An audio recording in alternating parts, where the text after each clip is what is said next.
Yo, this is Rich Latta from One Nation Radio. This is brought to you by the Social Suplex Podcast Network. We present to you the Ace of Podcasts, Keeping It Strong Style. Let's go. It's the Ace of Podcasts, Keeping It Strong Style. Covering New Japan, they ready to hold it down. Jeremy Donovan and the young boy Josh. Come and hit a job out and bury all the frauds. From the Tokyo Dome over to the G1. Social Suplex is the network where we can get it done. I'ma chill and let them have it, cause this is just an intro. Keeping the strong style, 6 stars from the get-go, boy. Yeah, from Tampa Bay to the Tokyo Dome, this is Keeping It Strong Style with your hosts, Jeremy Donovan and the young boy Joshua Smith. And thank you for listening. Welcome to Keeping It Strong Style, the Ace of Podcasts on the Social Suplex Podcast Network. The young boy Joshua Smith here with returning guest EmJayDoesPR, aka the Discord Daddy. On today's show, we'll review the 54th anniversary show and week 1 of the New Japan Cup 26 and preview New Japan Cup week 2. We'll also cover all the latest news in the world of New Japan Pro Wrestling. Please support our show by subscribing and following the Social Suplex Podcast Network and Keeping It Strong Style on the podcast app of your choice by leaving a rating and review. You can also get all the network's podcasts and newsletters over at socialsuplex.com. If you enjoyed this podcast, please consider making a one-time or monthly donation by visiting socialsuplex.com/donate and clicking on the donate button under the Keeping It Strong Style logo. We are streaming live on patreon.com/KIStrongStyle. If you want to watch our show live or listen without ads, sign up at patreon.com/KIStrongStyle. And we are joined here once again by recurring guest host EmJayDoesPR. MJ, welcome to the show. We are live. What's going on, man? Thanks for having me back. Appreciate it. Yeah. Speaking of Bruce Buffer, did you watch the UFC fights this weekend? So you know what? I didn't because I'm out on the UFC, and I've been out for a little bit. I was a huge UFC guy for a long time. I was a big Pride fan. Mm-hmm. I watched it. I was what Chad Dundas calls a shit-eating wild man for mixed martial arts. So I watched a lot. And then at one point I just didn't buy a pay-per-view. I can't remember which pay-per-view it was. I just didn't buy it. And I would buy them monthly. I bought them all. Wow. I didn't pirate. I was buying them monthly. Or I'd go to a bar and watch it. And then I just stopped and I was like, yeah, I did, and I didn't miss it. So I am a little bit detached from UFC lately. I did see some news today about John Jones requesting his release, but yeah. So no, I did not. To make a long story longer. Typically, I'm actually pretty much out on the UFC as well. Just with the modification of that company, it's kind of become counterintuitive to watch it. But we do with our TV subscription, we get a free pass to Paramount Plus or whatever. And I saw that the fights were on and it was late at night and I was just like, all right, well, I don't know, but there's a big fight. I like these two guys. I'm going to just throw it on real quick. And, bro, the vitriol from the audience watching the fight between, Charles Oliveira and Max Holloway for the quote unquote BMF title, which is essentially the UFC's version of the FTW title. It doesn't mean shit. It's not a real thing. Yeah. They wanted that on Nate Diaz. So that was please come back and fight for us. You can fight for this title. But essentially, the underdog, Charles Oliveira, one of my favorite fighters of all time, just completely and totally just dominated Max Holloway from beginning to end. 5 rounds. Max was never in the fight. You could have easily scored many of those rounds 10-8, but the audience was so freaking angry. People were walking out. They were booing the entire time. And I was just like, I kind of loved it because I'm like, yeah, y'all are the fake fans. You don't even actually like mixed martial arts because you're mad because these guys are on the ground and you don't know what the fuck you're watching. You don't know what you're seeing. you don't appreciate it, and you're seeing one of the most dominant performances of a generational talent, and you can't handle it. Yeah, that's unfortunate because Max is a hell of a fighter too. Like legend, you know, and the guy's got a gas tank that'll go forever. And you know, Do Bronx is also good. Like I can't speak because I haven't watched his matches in probably a year or two, but he was sick when I watched him too. So sounds like a good fight. It was interesting. I did hear about the controversy with the Michael Johnson fight. With it being Greg, did you hear about this? I didn't, and I didn't watch the full show. Oh, I'm glad we got some people watching the show live because I wasn't able to send out a link to let everybody know we were recording tonight, and then I wasn't even sure if I notified anybody that we were live correctly. So I'm glad that we got a few listeners here in the audience right now. But no, what happened with Michael Johnson? So his fight got pulled off of like FanDuel and the betting sites. And there was a tweet that said, it was like 6 hours before the show. It said, Michael Johnson is going to lose in the second round by knockout. The gangster disciples of Missouri have his cousin kidnapped, and he's taken money to lose in the second round. And then there was someone posted like a screenshot or whatever. He got knocked out in the second round. Wow. No, I didn't hear anything about that. I'm going to have to look into it for sure. And his fight got pulled off all the betting sites too. So very, very interesting. Sounds very similar to Barron Trump buying up a shit ton of oil just before his dad decided to go to war.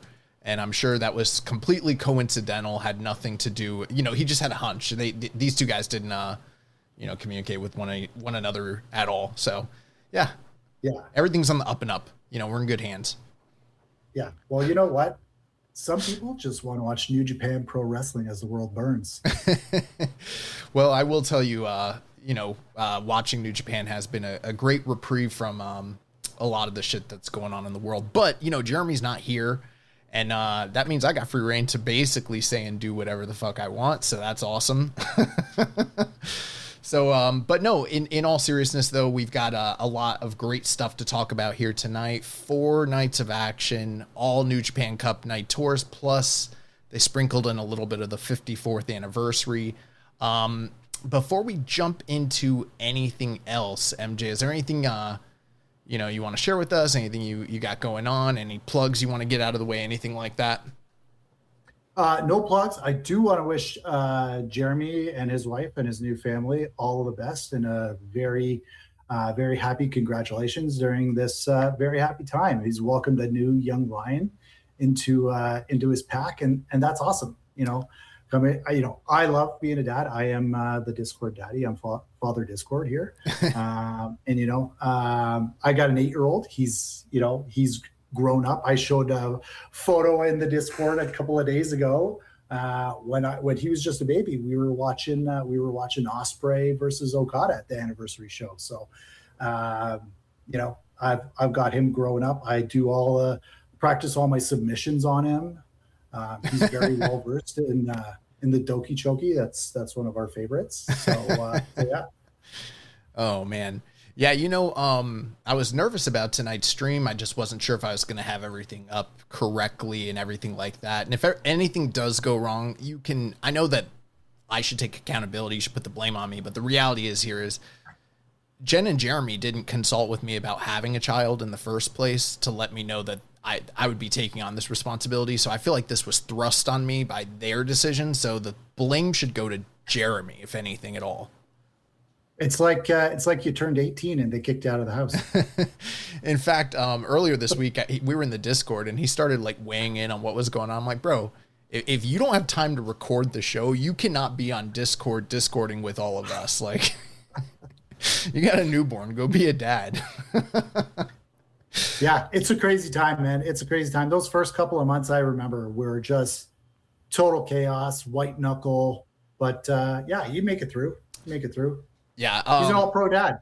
I don't want to dox his kid or anything like that, so I'm not gonna share the name. But he shared the name with us privately, and maybe he'll tell you guys about it. But it's a hard ass name. I was like, yo, your son, the name you guys gave him, his first and middle name, he sounds like a 1960s, 1970s golden era heavyweight boxer.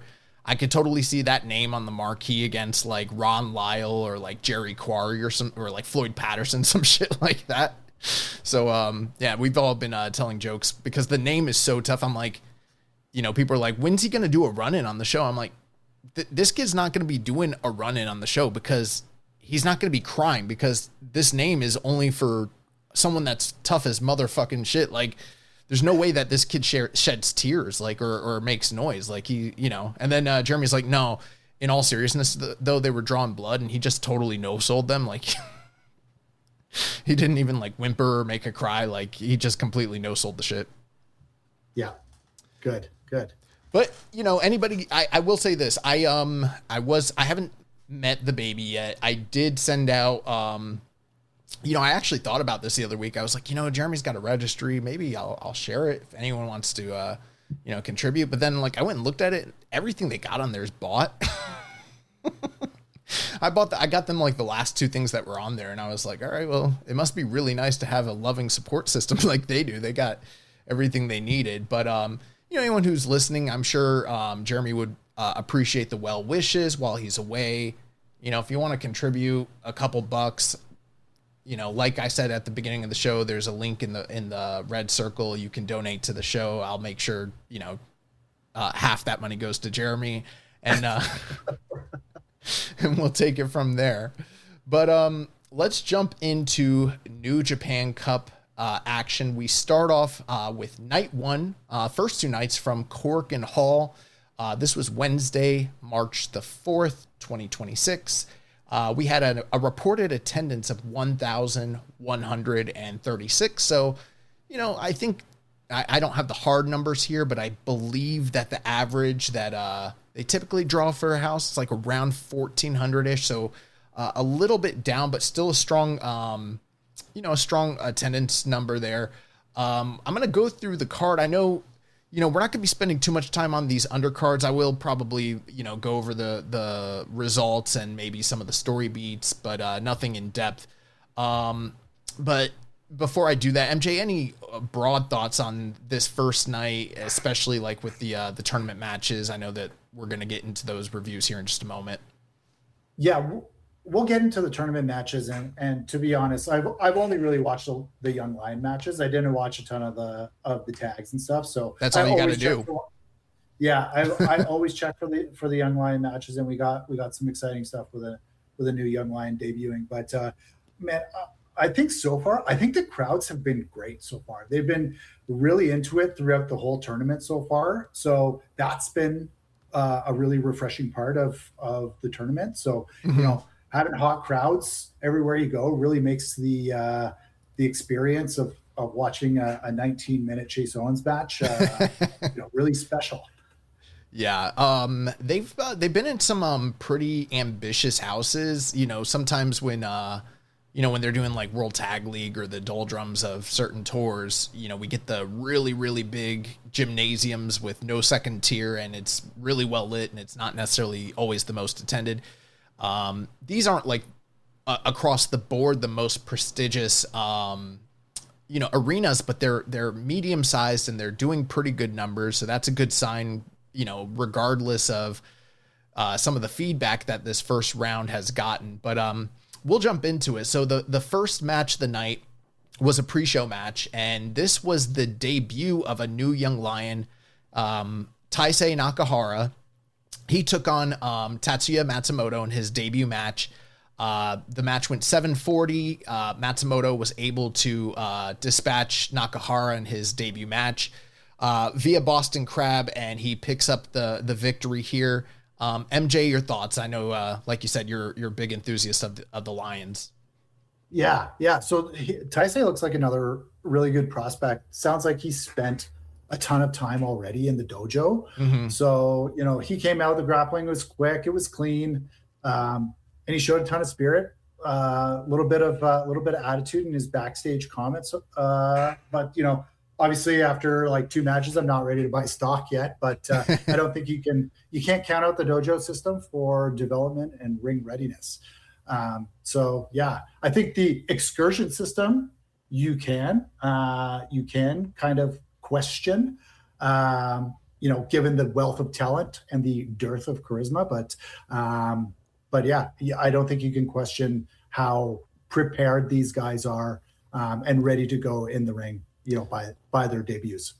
We got Rich Latta here in the comments. Sup, fellas? So glad to always have some feedback from the listeners. If you're listening, always feel free to drop a comment. We'll always display it unless it's totally outrageous, and then I'll ban you.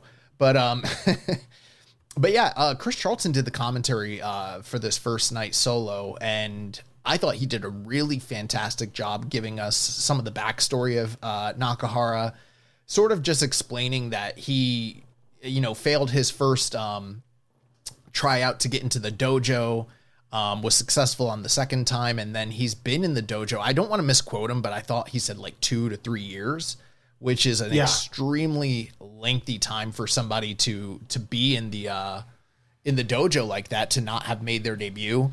And I thought it was really poignant what he mentioned, where he basically said that sometimes if you spend that much time in the dojo before making your debut, there's sort of a greater expectation on you right out the gate that you have had more time to be prepared. So there's higher levels of expectation put upon you. And I thought Nakahara did a few things that you don't always see from first debuting young lions. And I'll speak more to that, but was there anything that you picked up or noticed, just off of rip from this first match of his? Yeah. So the one thing I look for in young lion matches always is how they start. It's that initial grappling, the taking the back, getting out of the hammerlock on the ground, how quick, how snug that stuff is. Yeah. And that's kind of how I can judge. That's how I judge anyway, how good their technique is. Yeah. And how well they can throw a forearm. So, and that's kind of it, right? If you can really throw that forearm without fear, without looking like it's, you're pulling up, then that's kind of how I grade my young lions. Yeah, those are really good criteria to kind of think about. One thing that I've noticed, we got a message here from Rich. He says he's here for the dramatic reading of the Epstein file, pages 467 of 504. That's not actually how the files work, Rich. We can talk a little bit about that off the air, but I'll point you in the right direction. But with that being said, one thing that I noticed oftentimes is when young lions first debut, and sometimes I'll be really high on guys when they first jump in, mainly because the type of wrestling that I like usually can be a lot more like physical storytelling and also somewhat more grappling based, like almost like MMA centric. And when the guys first debut, oftentimes they will lean heavier into that dojo kind of like rolling sort of thing. We've seen that a few times recently where the guys are just super physical, but they're not working like a standard young lion match for the first few, at least for like the first tour, it seems like. And then from there, they start going to the basics with like arm ringers and, sit outs and, what have you. But this guy didn't do the traditional, very, very fiery where it's like they're pummeling for position and he's just doing amateurish wrestling type stuff. Like he was actually working similarly to the same way that the other young lions who are a grade above him are already working. Obviously they didn't give him as much time in the ring and he probably has a lot more to learn in reps, but from what I saw in terms of the things that you mentioned, like snugness, snap, fire, facials, I thought he looked really, really promising. I mean, only time will tell, how this all pans out for him, but I thought it was a really great first showing, honestly. Yeah, totally. I agree. So we're going to continue to look out for that. Nakahara was in action the second night in Corkin Hall as well. But for the rest of the card, we had the show open, House of Tortures, Chase Owens and Yujiro Takahashi. They defeated Masatori Yasuda and Shota Umino, 8 minutes and 37 seconds. Yujiro hit the pimp juice on Yasuda for the victory here. This was a preview for Owens and Umino coming up in the New Japan Cup. Third match of the night, Oleg Boltin and Toru Yano defeated ELP and Jado in 9 minutes and 9 seconds. Yano hit a low blow and a roll-up on Jado for the victory here.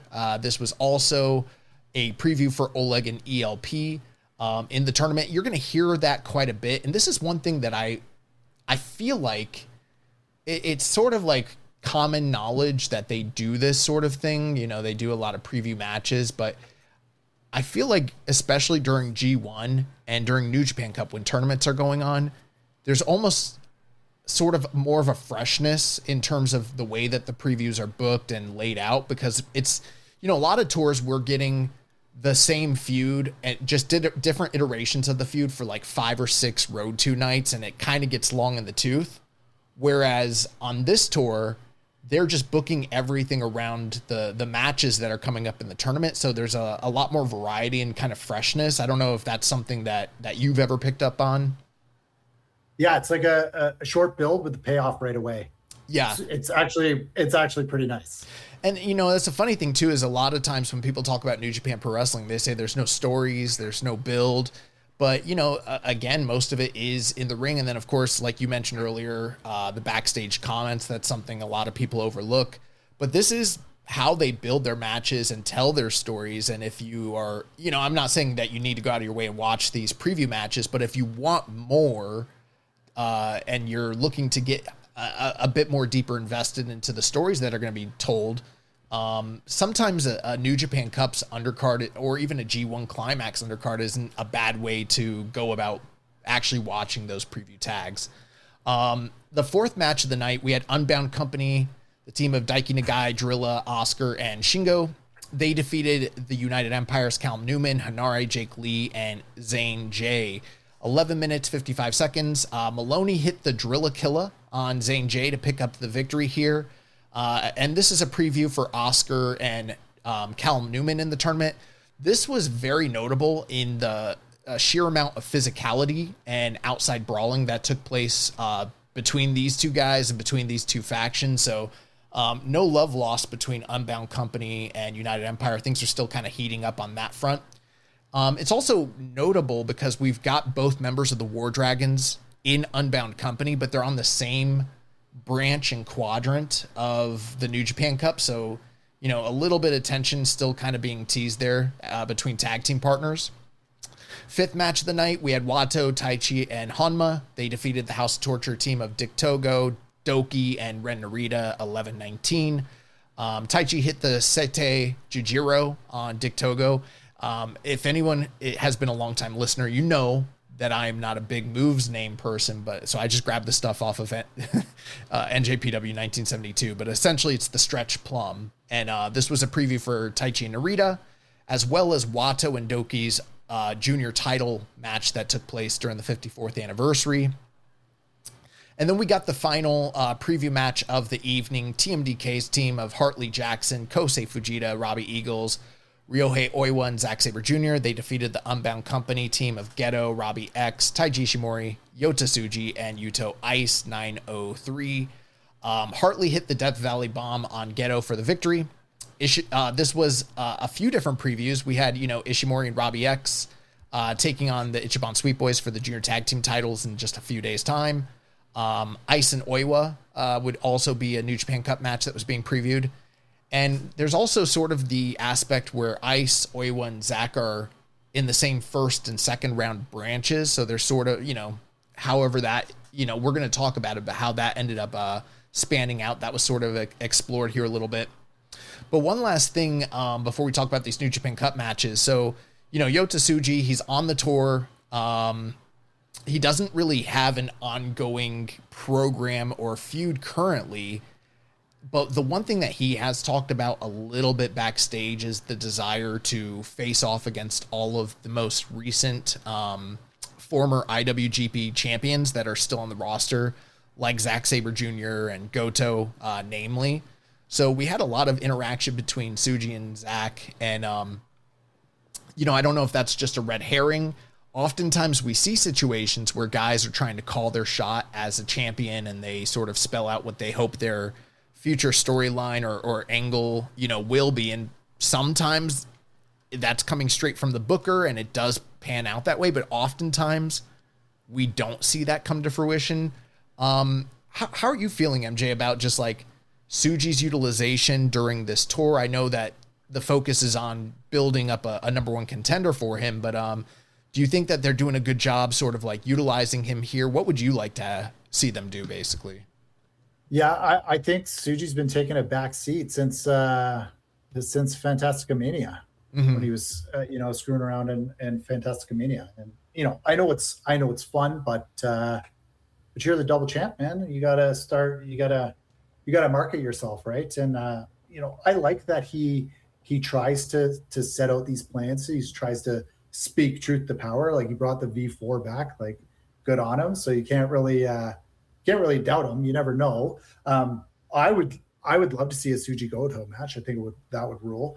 And Zach has a good match with basically anybody. Am I clamoring for Tsuji Zach? Nah, not really. There's a bunch of other matches I'd prefer to see over a Zach main. I've seen quite a few of those in the past, 2 calendar years. So, right. I want to see something else. I want to see new challengers built up. I want to see that, next 3-4 guys being built up in this tournament. And with a clear path, if they can get that win or if they can get over that hump, they can get a shot at Tsuji. So I hope that's what they're doing. They've got all the talent in the world. They just need these guys to take it, man. They gotta show up. They gotta be interesting. They gotta be charismatic. They gotta look like a champion in waiting. And like, give me something that I can believe in. Otherwise, it's Tsuji all the way. You don't take the belt off this guy who presents as a champion, who knows who he is as a wrestler, and can fill houses and put on a great show. Yeah, I agree. The interesting thing with, obviously there's the hook there because Zach and Goto, other than, Takeshita, who he unseated for the title, they're the 2 most recent kind of like long-term champions that have been in the company. And he's like angling to fight both of them. And there's a story there that's really good. Plus, he had finals tournament matches in the past against both of them in the New Japan Cup and the G1 finals. So there's even a little bit of history there. So I think he's like sort of kind of underdog rooting for those guys to be the ones to prevail and come out of the tournament. But, during the preview show that we did last week with Chris Samsa, all of us are pretty much of the mindset that this is most likely as a tournament best used as a vehicle to get over the younger talents and push them to the forefront to take on Tsuji. So I don't know if this, this thing where he's alluding to a potential match with Zach and Goto is something that will, spin out of the New Japan Cup results, or if that is more down the line and he's sort of teasing it, or if it's just a red herring and we're not really going that direction, Or maybe he gets a cut of the house and he wants that Goto bump. Yeah, that is a funny thing because I don't know how they get paid in New Japan, but you would hope. I would assume because they've got so many freelancers and stuff, they probably do get a cut of the house, which is a totally different business structure than how the 2 major Western companies like AEW and WWE, they don't work that way anymore. They have guaranteed contracts and, they benefit from doing business somewhat, but I mean, they're kind of underpaid, but it is interesting. They don't get a cut of the house anymore, But one last thing I would touch on here is I don't know that I love Tsuji not doing anything of note in terms of like programs, just because like last year they did a fantastic job with Goto and they built up that match. I think he had 2 title defenses during the tour. If I'm correct, right. I think he wrestled both Nagata and Tanahashi. Yeah. Okay. Yeah. I think he was padding his stats there. Yeah, and I mean, there could be the mindset that like they're not padding Tsuji's stats because maybe that would give the indication that they're looking to take the title off him and this is a long-term run, which I suspect that it is. But I don't know. I just feel like right now, one of the best things they could do is push him as strongly as possible. I'm sure, you know, we've talked about how they have enough talent to have filled out this tournament to a greater extent than, you know, giving these guys all these different guys buys. And I'm sure that there has to be some name in the company or even tangentially, you know, connected either through AEW or CMLL or something like that, that someone that they could roll out to work a program with him to keep him hot in the meantime and sort of give him something to do to where they could also have a title match on one of those, you know, cup nights or on the 54th anniversary, because I'm just a little surprised they've basically just got him out here doing preview tags with a lot of guys that, you know, he's not going to end up working with. It's a little surprising. Yeah. And like they could have, like, you want to spice up Fantastica Mania a little bit, have them have a championship match against like Dorada or Mystico, you know, and then not being in a prominent spot on the anniversary show is a little, it's a little weird. You know, it's something that you're not used to. So yeah, it's a little disconcerting, but like, you know, I think Tsuji's good enough to be able to carry himself like a champion and to build it back up. But yeah, you want to see him active. Frankly, I'd love to see him ringside doing commentary for a couple of these shows, you know, inserting himself in there. I know that's a very Western thing to do, but yeah, just to be present and to and say, yeah, I'm looking at the competition here. I'm interested in who my next challengers could be. I'm scouting. I'm preparing for these guys. Other than, you know, I'm kind of just messing around wrestling, you know, with my shirt on. We got a run in from Strong Style Young Lion Ziggy, so we got him in the lion mark here tonight. But yeah, so that is going to take us into the meat and potatoes of the evening. So we've got New Japan Cup 2026 first round match. Don Fale versus Aaron Wolf, and a lot of people were predicting it, but also lamenting it, and it came to pass. Don Fale has defeated Aaron Wolf in the first round, 8 minutes, 46 seconds via grenade. We've got, I believe, of all the results and all the matches during this tour, we've got the most comments and questions here. You know, MJ, what were your thoughts on this match and your reaction to the creative, what you saw took place? Man, I saw this one coming from a mile away. This was not a surprise at all. Yeah. To me, anyway. Look, like I can see exactly what they're doing with Wolf. They're giving him these simple structures to get reps in. He's the hot tag right now, and he's learning that part of the game. And honestly, I think he's doing pretty well. You know, he's getting live reps in front of real crowds. He's a superstar in this country. He's beloved. I can only imagine the pressure he feels now. Like as an Olympian, he's built for that kind of pressure. But the development process here is very deliberate, but that is separate from the booking, which I think everyone else has the issue with. Now, in my opinion, like the best way to use Wolf in his limited capacity right now is to build to something on a bigger show like they did with Wrestle Kingdom. That's, you know, he's a superstar. He will do all of the media. He will put butts in seats. And, you know, getting his win back against Narita, whether it's for the title or not, whether he just gets his win back against Narita, should come at, you know, at a Sakura Genesis or like, you know, one of these bigger shows where they need to fill a venue. And he's at a, you know, third from the top type of match, very structured again, similar to the way that they did it with Evil, because that's the formula right now. He's limited into what he can do. He hasn't got encyclopedic knowledge of how to call a match and how to run a match. He knows how to do a body slam, an elbow, a judo toss, Olympic slam. So he's super limited, but like you got to maximize how you can use the guy. And so I think they're doing that, right? They're building investment. I think a bunch of people are going to complain that they didn't Goldberg this guy, but like that's not him. Yeah.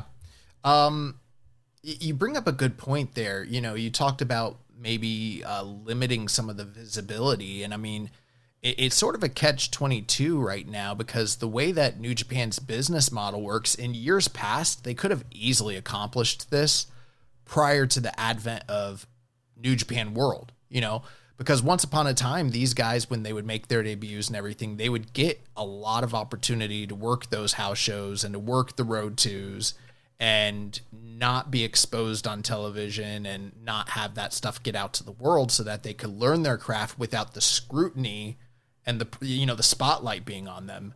But we're not in that era anymore. Every single show, except for like a handful, maybe less than 20 throughout the year, are going to be aired live on New Japan World. And not everybody watches those, except for like, the true sickos or people obligated like me and Jeremy, but everything shows and it's under the bright lights and there's no getting around it. So it's sort of like, you want to get the guy the reps, but you want to limit the exposure. And how do you do that in a company where almost every single show is, how do you turn him into an attraction when he needs the reps? You know what I mean? They could have easily done that in years past. Their business model is just not structured for that anymore, Yeah.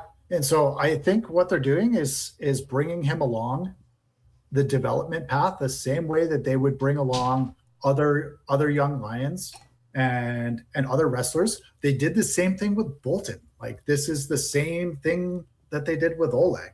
Now look at Oleg. Look at the types of matches he can have. And we'll talk about that later. But like, this is a development project rather than top of the card booking. And I don't think you're damaging him by having him getting screwed over all the time by the House of Torture. I'm a little bit in the middle on that. We'll dive deeper into it. But basically what took place here, Don Fale comes out first. Aaron Wolf makes his entrance, and a bevy of House of Torture members come out, jump the guy. I mean, it seemed like they were in completely full force.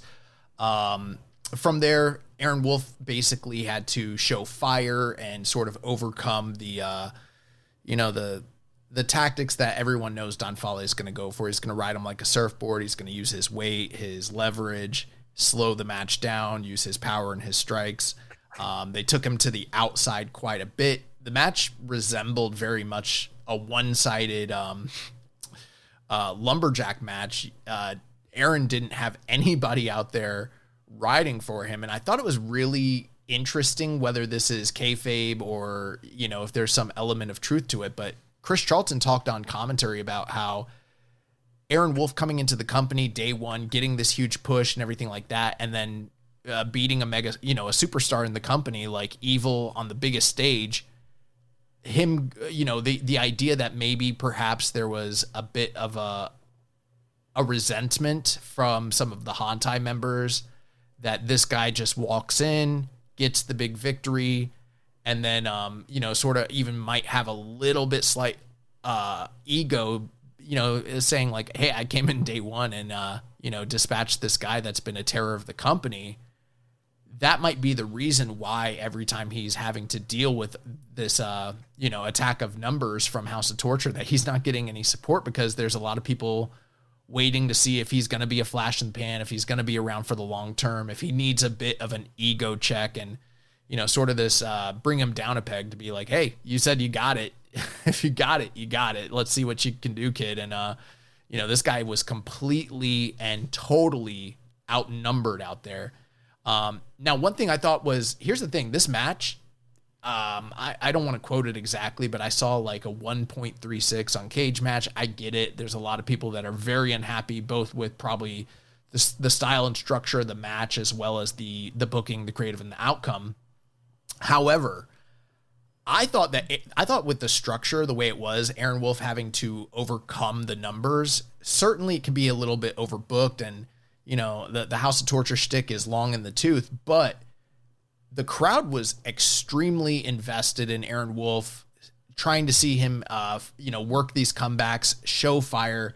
Like you said, he is limited in how many moves he can do, and obviously he's being guided by these veterans who are laying out the match structure for him entirely. But when he did do the comeback and he got fire and he was able to, I can't remember if it was a slam or I think he suplexed Don Fale and hit him with the table, and he's judo flipping all the House of Torture members. There was almost a sense like, oh, he might do what he did in the Tokyo Dome and overcome the numbers game and pick up the victory here. The people were entirely behind him. And then, of course, unfortunately, the numbers game caught up, too many ref bumps, too many distractions. Aaron Wolf gets distracted. He gets hit with the title belt, and Fale hits him with the grenade and kind of picks up the tainted victory there. I personally don't think this match, now I don't agree with the creative. I don't agree with how they're using the guy personally, but the match wasn't bad unless you just don't like that sort of match. If you just don't like a wild amount of interference, and if that's the case, I totally get it. But in terms of what was effective for the audience and the reactions that they got, I thought Aaron Wolf looked really good in this match and came off like a potential on the cusp world beater, basically. Yeah, I don't disagree. I just my position on Wolf is that they're on the development path, and it's development over booking. They booked him properly for Wrestle Kingdom. They made everyone happy, and now it's time for him to start his journey. They did the right thing at Wrestle Kingdom, and if they build him up for all of these big shows to put him in increasingly more prominent or more notable positions to which he can perform, then they're doing the right thing. But like putting him in a global title match this soon, or in a match where he's got to go 12, 14, 15 minutes without a bunch of gaga. I just don't know that he has that yet.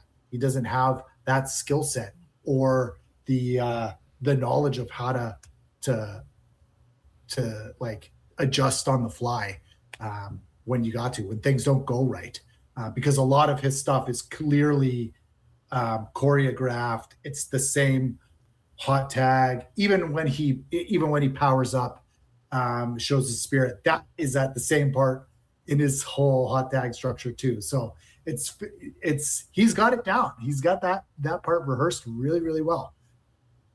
Yeah, I'm somewhat in the middle, because I agree with you. He needs reps, he needs development, and that is primary. But we had this big question coming in, like, how are they going to put him over Evil? And then if they do, how are they going to follow up with that? Because they've already established credibility, and now they have to protect the credibility, but also he's going to have to lose eventually. They've already kind of, crossed that paragon, but it's like, well, where do you go from here? I feel like there is a happy medium where they can accentuate the positives that he is clearly showing that he is good at, even if they're just somewhat limited. The crowd believes in him, and that's the biggest thing, having that connection. And I feel like there is a happy medium to where you can keep him strong. I'm not saying Goldberg him necessarily, although I don't think Goldberg is a bad example of how you can treat a guy. And what I mean by that is simply this. Goldberg was extremely limited and was just a huge, massive superstar. Now, they failed in really developing him to a higher extent beyond what he was capable of doing. That was part of their failing. And then after he lost, they didn't have the creative. But in getting him over, they were able to just have him do the things that he was really, really good at to get the crowd on his side, and that's really all he needed. I feel like there is a way you can do that with Wolf, make him look incredible with the things that he is good at, even if they're just very basic. The crowd believes in him. They love it. They're excited for it. I don't think they're going to get tired of it necessarily, but still, you know, basically guide him in a way to where you still have the big matches extremely choreographed, but you give him the reps that he needs along the way with all of these road twos. I feel like there's a happy medium between completely, totally, you know, keeping him under wraps with smoke and mirrors because you're afraid he's going to get overexposed. And there's also this belief that with the House of Torture, and maybe they're right, maybe in the end we'll be eating crow, but the idea that this House of Torture thing, keeping it alive until Dominion, and keeping him, you know, getting the sympathy of the crowd is going to endear him to the audience. I'm not sure that that's 100% the case. And here's my main reason that I believe that is because if this was new and they didn't go to the well with this so many times throughout the years with so many guys, then maybe it might be more effective, but it's the same story they've been telling for like a 5-year period with a myriad of different people. That's why I don't find it to be fresh or exciting or particularly effective as of right now. You know what I mean? Yeah. It's the same House of Torture shtick that you have to overcome. Right. The formula to overcome it has been done multiple times over. Go in the archives, check out how Bolton did it. Check out how everyone else that overcame House of Torture did it. There's the formula. But yeah, for Wolf, maybe he doesn't have his subscription up to date. So, so we got quite a few comments and questions about this match. The first thing here, this was actually a message shared with me from a friend of the show, Kioske. I didn't tell him I was going to read this. Hopefully he doesn't care. But I had asked him, you know, with these most recent losses, what's kind of the vibe, you know, domestically with the audience? Like, what are you kind of perceiving? How are people feeling about it? And his response was, I honestly think legitimacy has increased from the losses. There's generally 2 types of wrestling fans in Japan, and the gap is wide as hell. There's the marks, as much as I hate to call them that, and then there's the old critics. And the old critics say, we paid money to see this shit. We don't know.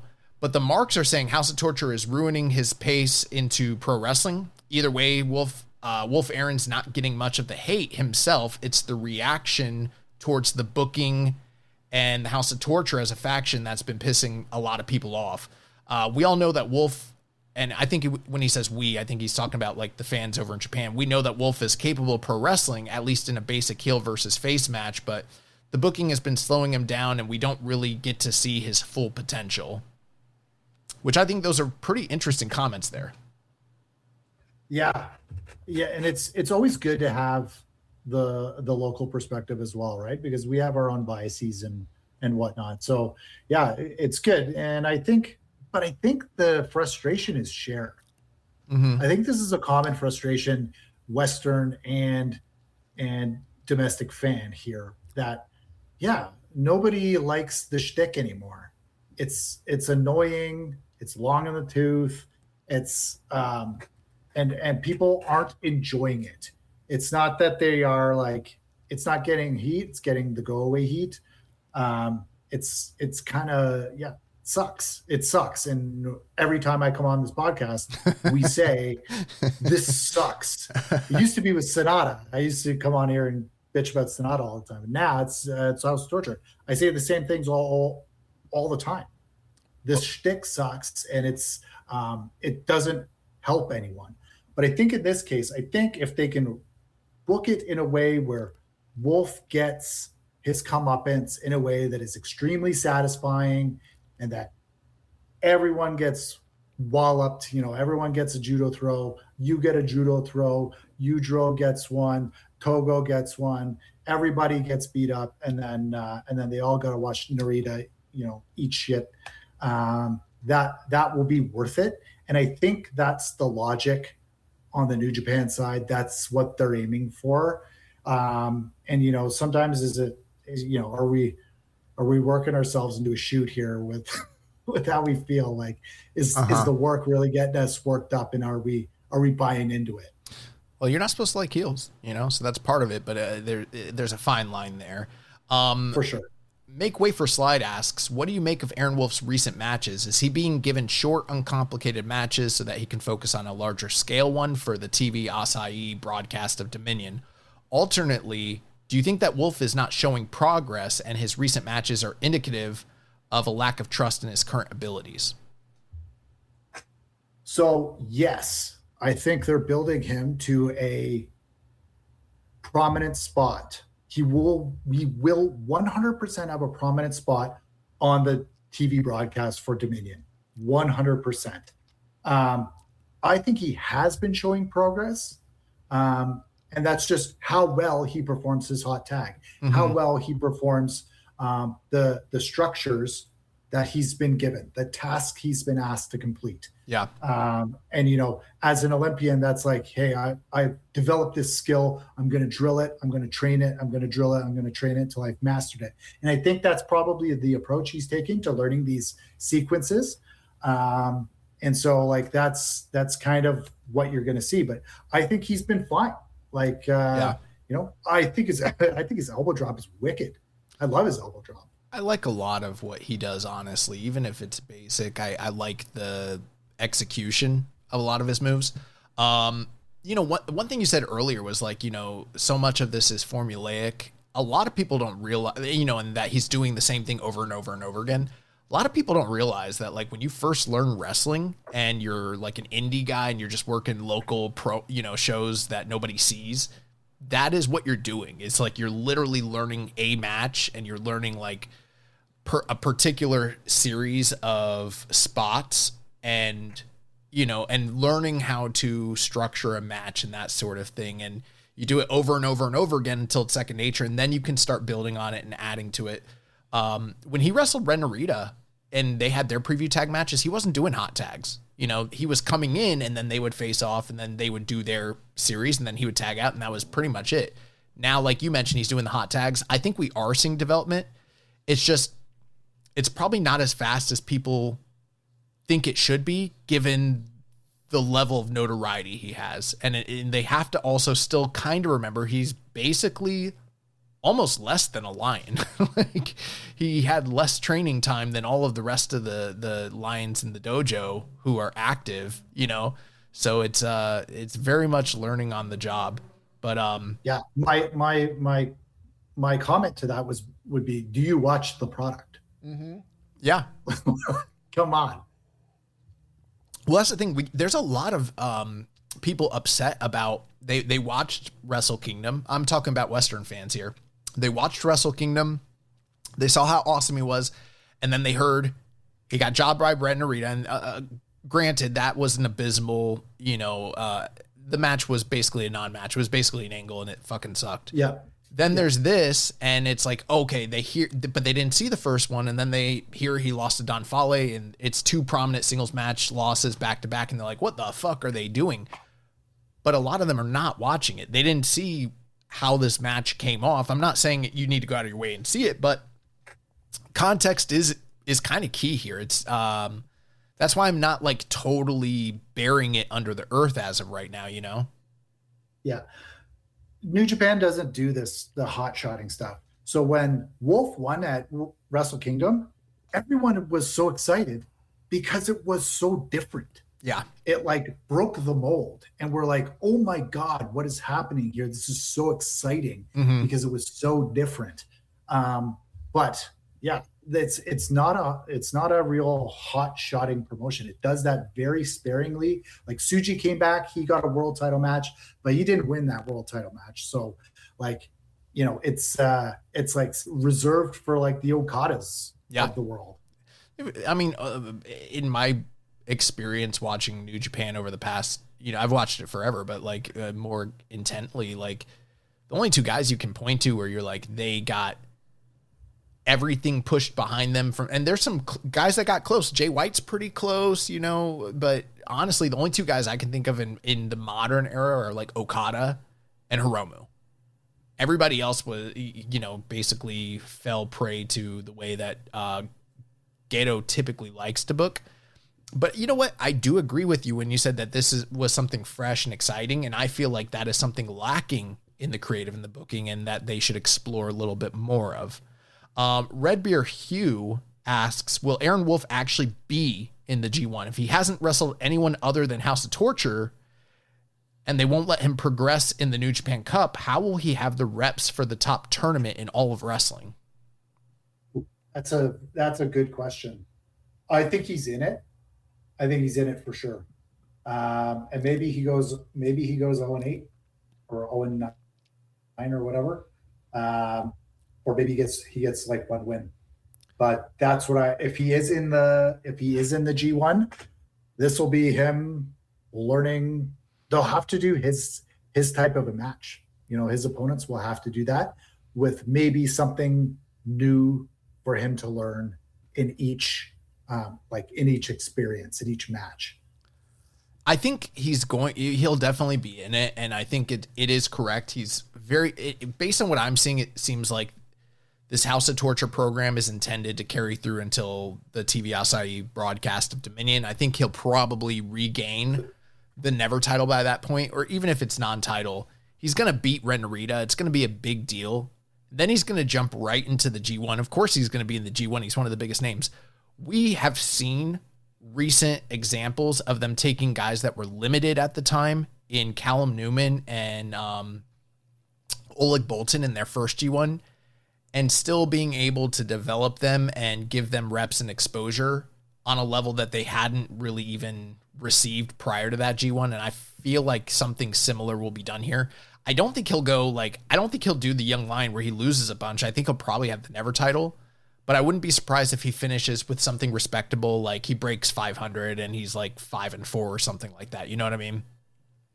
Yeah. It will be interesting to see who's in his block. That will be, he'll be one of the biggest question marks going into that. So that's something I'm really looking forward to in the second half of the year. Death Triangle 720 says, would you say anyone has benefited from feuding with House of Torture? I can't remember anyone that has ever benefited from them at all. Yeah, I don't know. I don't think so. I would have to really rack my brain. I don't have a good answer to that question. I can't think. Maybe someone's probably screaming at their, phone or whatever device they listen to this through. But I can't think of anybody that's truly come out better for it. You know what I mean? I'll say Yano, because Yano gets the 6-man titles off of them every twice a year or something like that. Oh man. So that's going to take us into the final match of the evening. New Japan Cup 2026 first round match. Yuya Uemura defeats the Great Okan 22 minutes and 6 seconds with a high cross from the top rope for the 1-2-3. And he moves on. Thoughts? Yeah, I didn't take any notes for this one, so I'm just going off kind of memory on for this shame. one. But yeah, my bad. But I thought it was quite good. I thought Okan is Okan. I'm just not impressed really with anything he's doing. There's no change with Okan for me. I do come on here and say when someone, switches, like Sonata, when he switches factions, but it's the same guy, right? Right. Okan goes through all of these trials and tribulations, but he stays the same. His gear stays the same. His working stays the same. Nothing changes. Whereas you look at Hanare comes back brolic or face tat, new hairstyle, new attitude. And you look at other guys in his faction too. Jay, Akira, Callum, all changing, all adjusting to how their new group is going to reflect themselves. And I think maybe his work is a little bit more aggressive. He's using that claw a little bit more, but yeah, I don't know. I'm not seeing it. I'm not seeing it with Okan. And let me tell you, I am selling on Yuya right now, I'm selling on him. I am Really unconvinced. I am unconvinced. I think the work is great, but like, I don't know, man. I don't know how I feel about him. No, I totally, I hear you. And I'm not necessarily saying that would be, as a financial professional, I'm not saying that sale is in your best or isn't your worst interest or anything like that.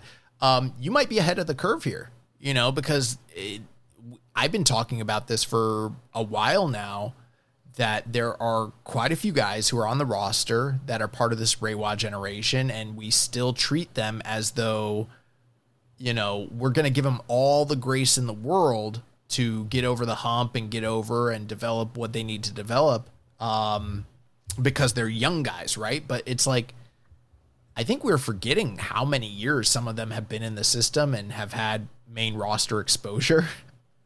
And, there's this really funny clip Rich sent to me a while back where I don't know who the guy is. I forget who it is, but he talks about like grace is given for young players, we drafted you as one of like the top guys, and you're out here playing like a bum, we'll give you grace in like your first season, but it's been a few years now. And like, what are you doing? Why aren't you drawing money? Why aren't you drawing houses? Like, where are you at?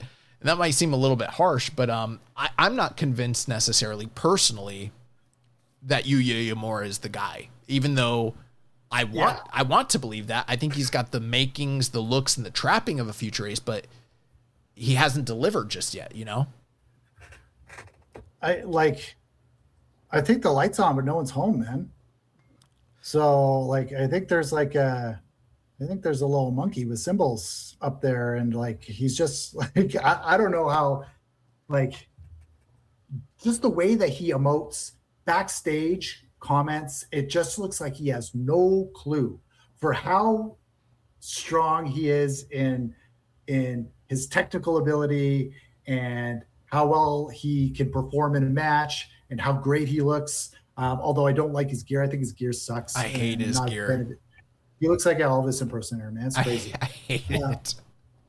The flames remind me of like when I was in 6th grade and people were like wearing like flame head shit and like Jinkos, you know what I mean? Like it gives that sort of, that's what it gives. Yeah. And so I've been, I'm not going to take credit for this. I'm just going to say this. This is what the Screets are saying. The Screets are saying Shota carried Yuya. Okay.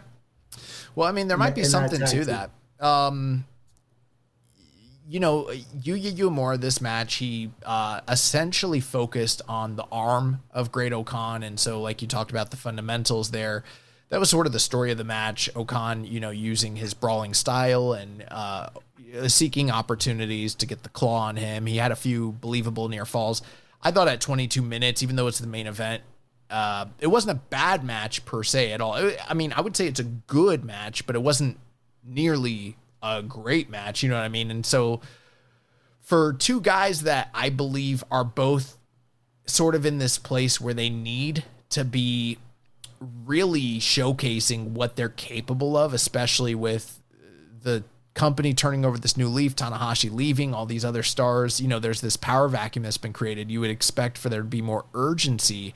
I wasn't really feeling or seeing that from these guys. It was a competently wrestled match. Yuya Uemura focused on the psychology of working on the bad arm of Okan.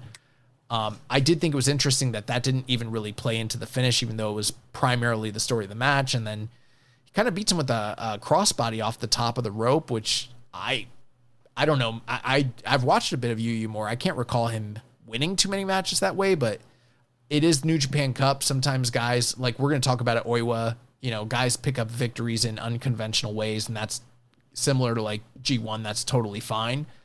But this didn't blow me away. It wasn't terrible.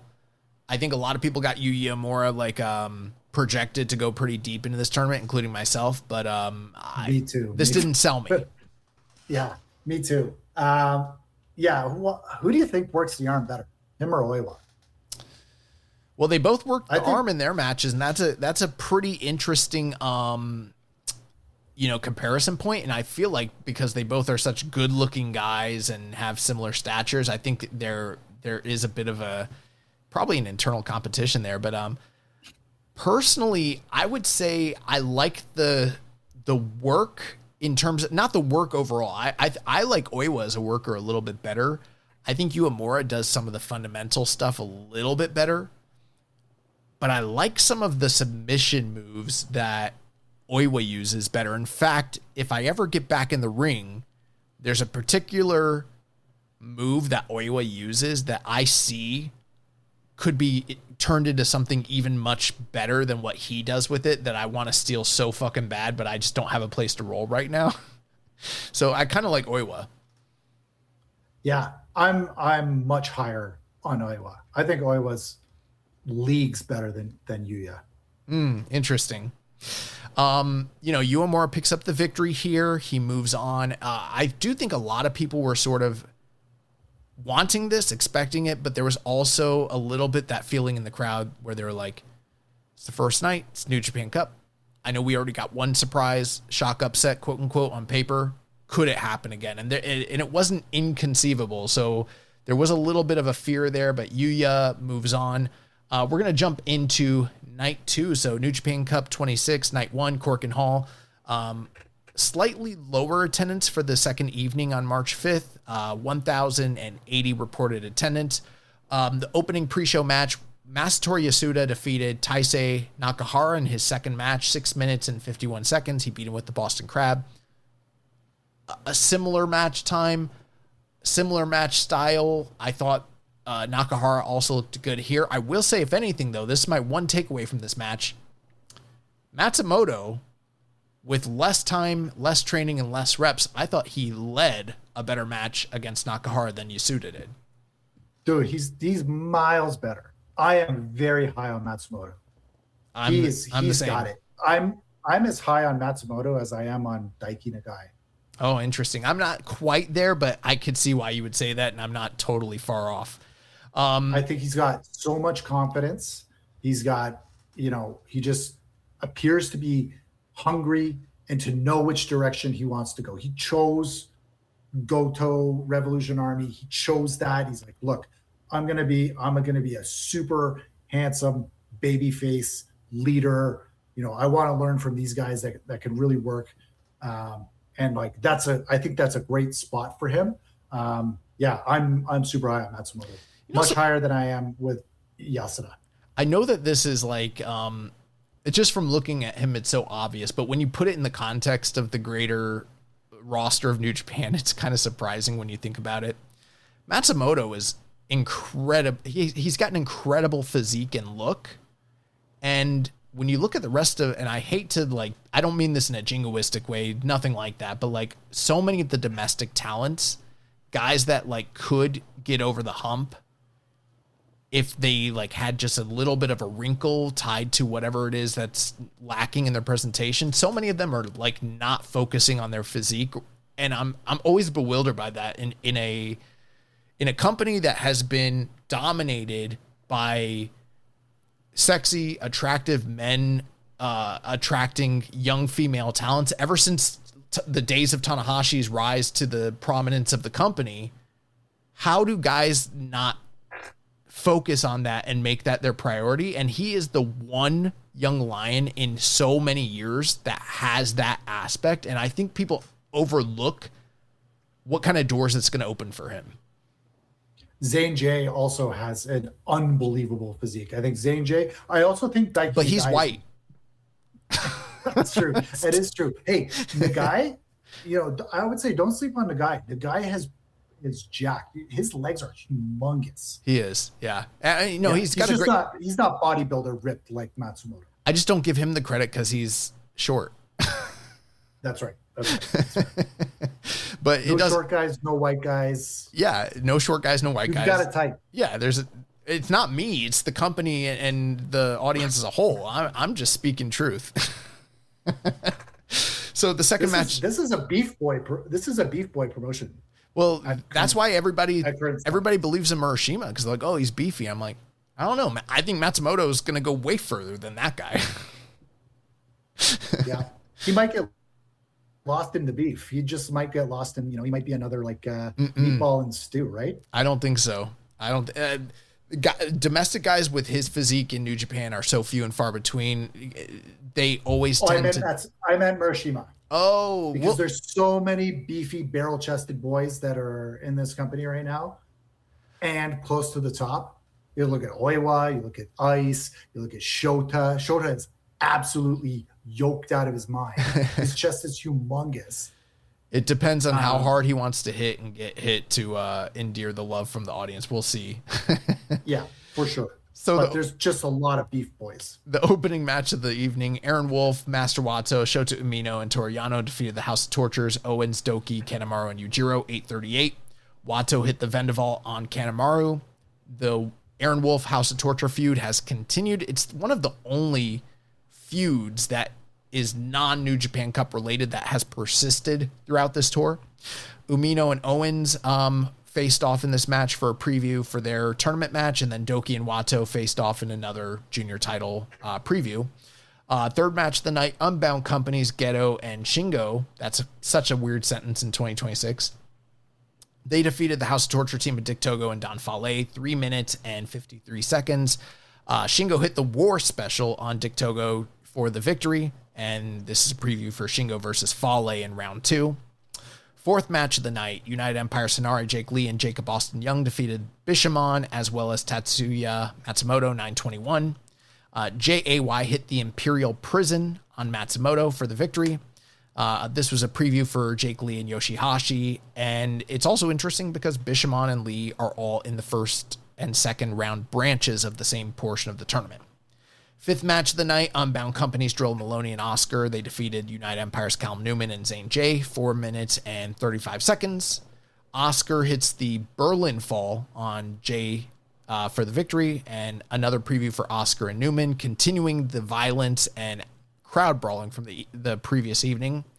Sixth match of the night and the final preview, Hartley Jackson, Kosei Fujita, Robbie Eagles, Ryohei Oiwa, and Zack Sabre Jr., TMDK. They defeated the Unbound Company team of Daiki Nagai, Robbie X, Taiji Ishimori, Yota Tsuji, and Yuto Ice, 14:07. ZSJ hits a submission on Daiki Nagai that literally has no name.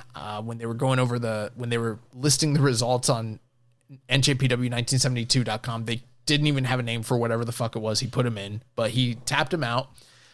Again, a preview for the junior tag team title match coming up, Ice and Oiwa, and continuing the Tsuji and Zack Sabre kind of red herring feud that we talked about. So we move on to New Japan Cup 2026 first round. We start off this portion of the tournament. Oleg Boltin defeats El Phantasmo with Jado, 18 minutes and 8 seconds. And up to this point, the best match of the tournament, maybe surprisingly, maybe not. What were your thoughts? Yeah, I'm not surprised. I think Bolton is so good. And you can really see how he's been developing and how they're giving him these different match structures as part of his development as well. He's sort of reins off, but this is like that classic big guy, you're working against the small guy, he's going to try to chop you down type of story here. So, I bet that's what you're going to see with Aaron Wolf as he goes along in his, it's a different type of psychology. It's a different type of story, but for Bolton, he's getting this diversity in his match structure. It's just really great to see. I thought his selling of the knee throughout the whole match was amazing. That was really great. The Tijeras out of the Bolton shake, I thought was a sick move by Phantasmo, and the moonsault catch, when LP did that moonsault to the outside, Bolton had to lunge forward to catch him, ended up taking a knee right to the face. But I thought this match ruled. I really enjoyed this match. It was a great, beautiful structure, and I thought worked very well for Bolton. Yeah, I think it's interesting. The first two review matches we did, there weren't many spots or moments that, stuck in your mind there, but this match was really great, and there's quite a few pretty memorable moments that stuck out to you, and I feel like there's even more. I totally agree with the psychology and structure of the match. Something I was thinking about watching this, and it's not a one-for-one comparison, but I know there's a lot of Ric Flair versus giant muscle men DNA to this match. You know, him versus like a Nikita Koloff or a Lex Luger or a Road Warrior Hawk or Scott Steiner, where he needs to kind of chop them down and avoid the power. And ELP, I feel like, bro, literally, I feel like he might be watching some Ric Flair because he was doing chop blocks and he like went for like a figure four at one point. I was like, I see you, ELP. You know, this guy wants to be Ric Flair, but he also wants to be, you know, like RVD. So he's mixing the shit all together, which is pretty cool. He's got the Bret Hart gear on. Yeah. But El Phantasmo, man, he stormed out. He attacked Oleg Boltin, tried to get the jump on him, knowing he had this big mountain in front of him. Very quickly, Oleg overcomes him with power, is very, very dominant inside and outside until eventually El Phantasmo is able to, you know, target the knee, find a way to chop this guy down. He, you know, strikes it into the ring post and then focuses on that. But it's not, you know, oftentimes when people hear that, they're like, oh, body part match, it's going to be super boring. No, this was high octane. They had their working boots on. In years past, people would have called this a quote unquote spot fest because there was so much action. And Oleg Boltin was so impressive, but ELP, man, he did some incredible dives to the outside and some incredible sequences. And I honestly feel like he was probably leading Oleg through most of this match. And that's not a knock on Oleg, but you know, he's, ELP is clearly the more senior guy and sort of experience. I think he was laying out the match structure here. And, he did everything in his power to make Oleg look like a monster and shine. And that leg work really played, even though it didn't play into the finish itself, it played into the psychology of the match. Because there's a few times where Oleg Boltin hit him with like the kamikaze or he hit him with like the F5, but he couldn't capitalize on it because of the damage to his knee. And then that kind of got ELP into the swing of the match where he had quite a few very close near falls. He hit the CR2 and things like that. And he actually, a lot of people probably won't remember this, but the very tail end of the match, he had Oleg Boltin reeling and he was the one who was attacking Oleg Boltin on the top rope. Oleg Boltin didn't set him up for the finish. He set up Oleg Boltin and he was looking for some sort of very, you know, probably like, you know, high risk maneuver off the top rope to put Oleg away. But unfortunately, one of the stories of the match was that ELP couldn't weather the strikes of Oleg Boltin. That was the one big difference. And when they were on the top rope, Oleg was able to just, you know, knock this guy loopy and eventually power him up and hit an avalanche kamikaze kind of out of nowhere and pick up the 1-2-3. I was blown away at how awesome this match is. I'm not ready to go like quite 4.5, but I'd probably go like 4 and a third, 4.333 repeating. It was really that good. Yeah. 4.25 plus. Yeah, that's a good one. 4.25 plus. Yeah.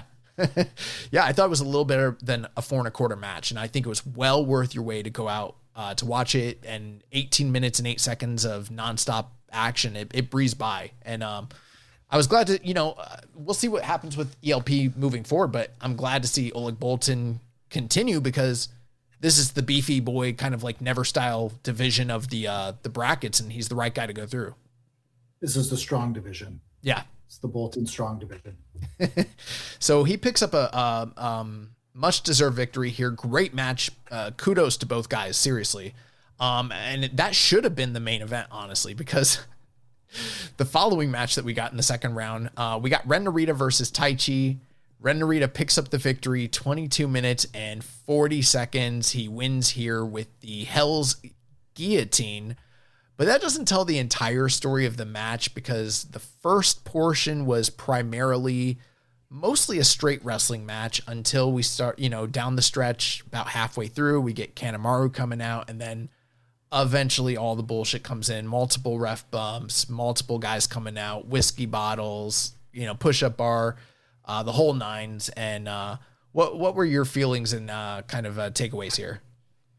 So I didn't hate this match.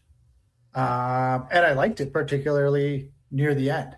So this was like this was Taichiism mixed with House of Tortureism. Correct. So like that story, like I always say, Taichi is like the greatest in-ring storyteller going right now. The stories that he tells in the match and how they unfold within the 15 minutes that he gets is some of the most emotionally layered stuff that you get.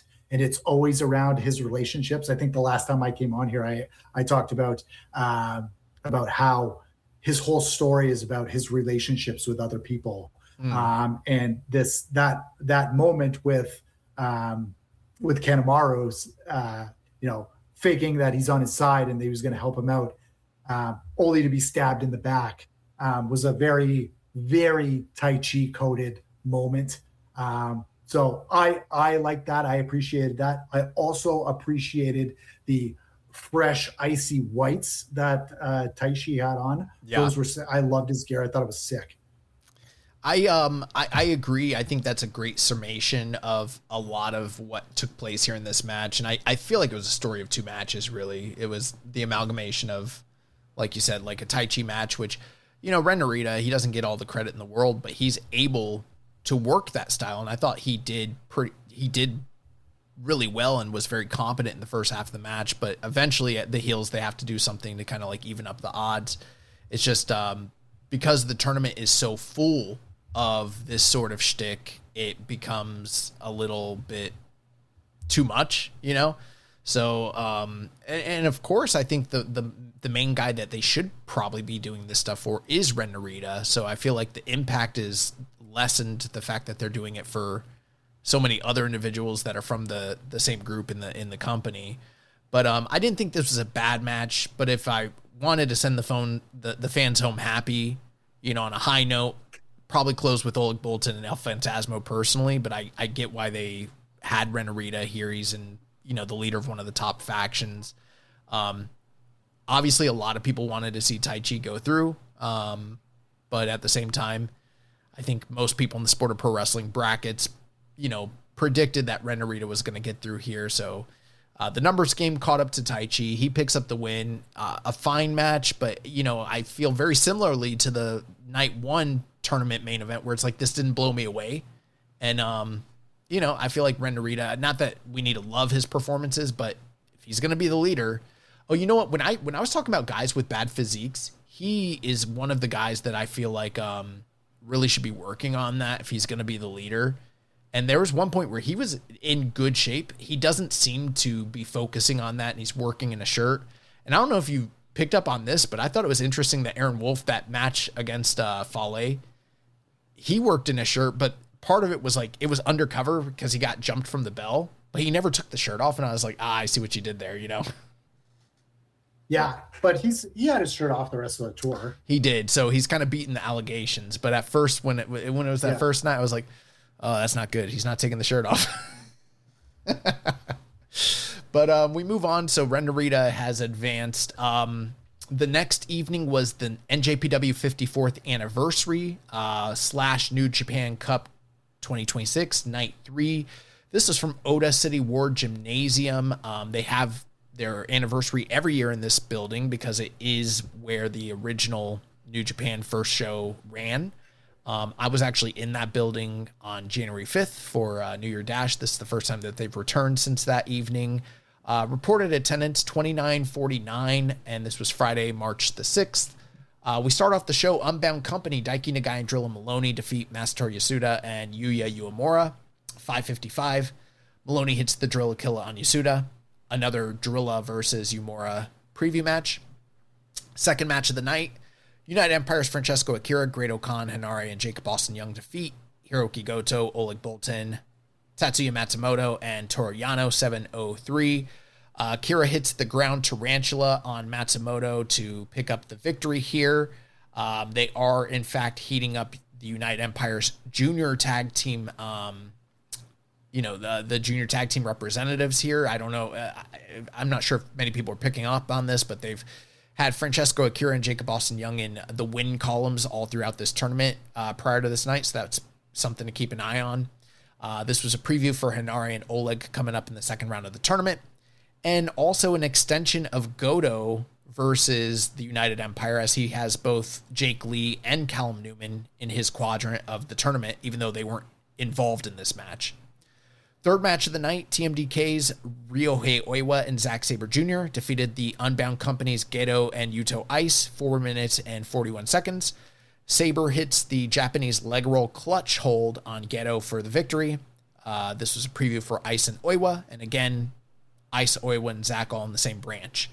Fourth match of the night, Unbound Company, Shingo and Yota Tsuji defeat the House of Torture's Don Fale and Kanemaru. 5 minutes and 23 seconds. Tsuji hits the Gene Blaster on Kanemaru for the victory, and another Shingo Fale preview. Fifth match of the night, and this is where we're starting to get in sort of the business end here. We had the House of Torture's Chase Owens, Dick Togo, Ren Narita, Sho, and Yujiro Takahashi.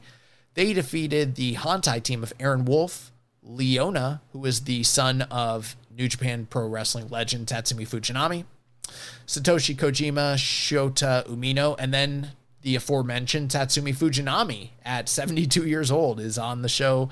House of Torture picks up the victory, 11 minutes and 17 seconds. Yujiro hits the pimp juice on Leona for the victory. I don't know what you caught from this show. Did you see this match, MJ? I did, yeah. Fujinami is, I would say, maybe not an ageless wonder, but I can tell you this much. Like, I am not able to take a back bump at any age. So at 72 years old, man, hell yeah. Yeah, it was it is interesting because even at 72, I still like him better than his son Leona. Which it doesn't feel like the nepotism worked in his favor. Him and Fujinami, they work primarily in tradition. Obviously Wolf is still involved with House of Torture here. We get a Umino and Owens preview. Kojima and Narita are also facing off in the second round, so a preview for that. But yeah, man, Tatsumi Fujinami, a 6-time IWGP heavyweight champion. He's 72 years old. He's been active in the business for 54 years straight. And he lost in the first ever New Japan Pro Wrestling match ever 54 years prior in this same building. So it's crazy that he's still going. Yeah, it's crazy. It's crazy because he looked good even at the end of the match, and Yujiro looked gassed on his way to the ring. Well, it is funny because Yujiro looked gassed, but he still has enough juice to pick up a victory over Fujinami's son, and Fujinami's too big of a star to do a JOB here. You know what I mean? So, well, they got to heat up huge for his second round matchup. So we jump into the real business end here. New Japan Cup first round match. Jake Lee defeats Yoshihashi. Referee's decision by a front choke ref stoppage, 14 minutes and 6 seconds. And I got mostly negative, but some mixed feelings on this one. Yeah, this is welcome to hell. Honestly, this was like I think Yoshihashi knew Jake was going over, so this was Yoshihashi getting all his shit in, and Jake being awkward and unathletic, and then getting his up out of nowhere. That's what it felt like to me. Yeah, I thought it was interesting. We had a little bit of a discussion in the Discord, and we were talking about Jake Lee and the fact that he is in fact, and it's something that goes a little bit under the radar, he's returning from this very extended period where his career was almost ended due to a myriad of different injuries, right? And we always think about the physicality that these guys go through and everything like that. And it's like, okay, he's back. They put him in a prominent spotlight. They're giving him the push. But Jake Lee wasn't an in-ring marvel to begin with. And I do wonder how much the injuries are affecting his potential to even perform at his previous level. You know what I mean? Yeah. Well, there's that. Like he might be physically recovered, but he might not be mentally recovered from this. There's that too. Stenosis. Like he might not want.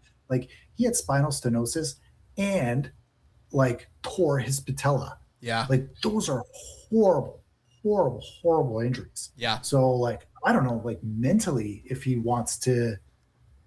He might not be sure of himself to take that bump or to do some of those moves. So he might be limited just like even mentally as well.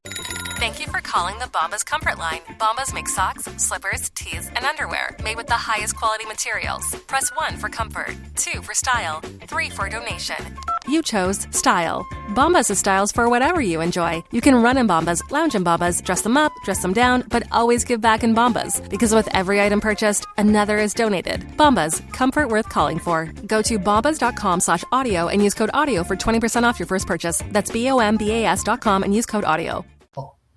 Yeah, it's very interesting because he's starting to rely on shtick, and I don't know if that's him carving out a niche for himself as a mid-card sort of guy that has some value on the card that can, basically hide in plain sight as some other guys have done in the past. But, he's continuing with a lot of the antics that he used in the match against Tsuji and the few preview matches towards the tail end leading up to it. He wasn't doing too much of that stuff in the first 3 or 4 nights of the February tour, but then really started leaning into it towards the tail end there. And I don't think that stuff is getting over or super effective necessarily. And this match was wrestled very, very, very, very slow, which is not common for a Yoshihashi match, which again, I think it lends some credibility to my speculation about the Tsuji match, where I feel like Jake Lee is laying these matches out, and maybe they're trying to work around his injuries or the mental state. I don't know. But this wasn't really doing it for me. However, I thought the finish was effective. It kind of, now it's a little disconjointed though, because he has these very vicious sort of out of nowhere. Speaking of Jake Lee, I mean, he has these very vicious setups and finishes to his submissions that have kind of come out of nowhere. And he was able to put Yoshihashi out in kind of a quick and believable manner, but it's very Jekyll and Hyde. It doesn't match up with the style of work or the progression of the match or the psychology in any way. It just kind of comes out of nowhere. Yeah. And Jake has he's got a perfect frame for that front choke. Yeah. He's very long limbed. It's very, if you are technically going to use a front choke, you're at an advantage if you have these long limbs. So it's a good submission for him to be using. I think it can be super vicious. It can look very, very believable, and can be that he's snapped Bob Backlund type of situation, right? So I think if maybe he's got to watch some Bob Backlund tapes and see that, that part of, what Backlund was doing back then. So I don't know. I don't know what to do with him, because if he can't mix it up like that, he's got to find something that works, but it's not going to get over it. And the shtick is what is not really working here. I agree. And nobody's getting it or enjoying it. There's no thread pulling it through. So it's kind of weird. Yeah, there was something I don't have the exact quote, but something I was talking to some of the guys in the Discord the other night about him.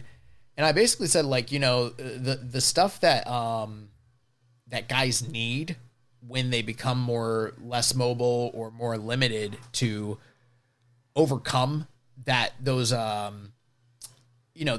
limitations, he just doesn't have.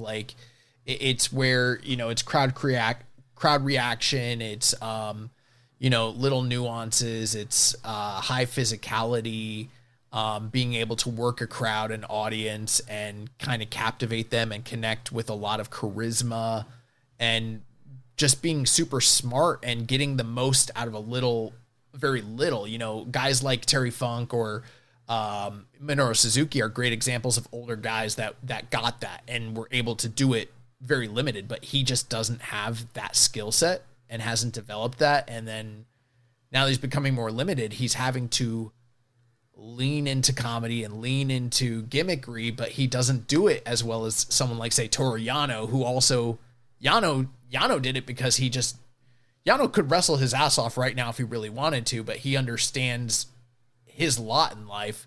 This is somebody who is fuck, I've had so many opportunities and it's not working out. I'm going to need to shift and I don't know what to do. And it's kind of becoming a little bit apparent, Yeah. But he had shtick in Noah too. Like he had the Yeah. top hat and the monocle and stuff. Like he had shtick, and I thought that was weird too. Like I didn't watch Noah, so I don't know how over it was, but he was the champ, right? They put the strap on him. So, but yeah, so it's unfortunate that it's just not landing. And like, what do you do? What do you do? Yeah, it's going to be interesting. It is funny because like just a month or two ago, it seemed like a lot of people were like, hey, he seems like the most logical quote unquote front. I know they don't have a leader per se, but like front man of UE. And now it seems preposterous to even postulate that, you know what I mean? So, but with that being the case, Jake Lee picks up the victory. He unseats Yoshihashi. We don't get Bishamon collides. He moves on into the next round to face Goto. The next match of the evening, another New Japan Cup match. We had Callum Newman as he went over and defeated Oscar 11 minutes, 15 seconds. He defeats him with the Excalibur in a very heated and physical, especially outside brawling match, but one that I was a little mixed on. It started super hot. Yeah. But like really faded by the end. So like ref bumps always take the momentum out of matches. And New Japan leans on them so much. Yep. And it really just like it was going. And like this, it had heat, started hot. Oscar is so over in that building. Like he is so much more talented than Hikuleo ever was. Like just not even close. His rear naked choke is like perfect move. I feel like he has like really great timing and instinct for it. And it looks great because he's like a head taller than most people that he's wrestling against. So it's like, you can see him, like you can see his face over top of the guy that he's choking. So it visually looks really, really good. So yeah, I thought Oscar did really well, but yeah, unfortunately you got, ref bump took all of the momentum out of this match. Yeah, they were brawling extensively in the lead up to this and had a lot of heat behind it. And that's an extension of the Callum Newman feud with Finley through the end of last year with Unbound Company / War Dogs, et cetera, et cetera. So that's still this is a little bit of leftover feelings from that kind of carrying over here. And they picked up right where the preview matches left off, and they were brawling, and there were some really nasty tosses into chairs from both guys, but Callum Newman seemed to get the worst of it on the outside. And then, on the inside, Oscar was very dominant, but a similar story, and you're probably going to get this anytime you have a big man match versus a smaller guy.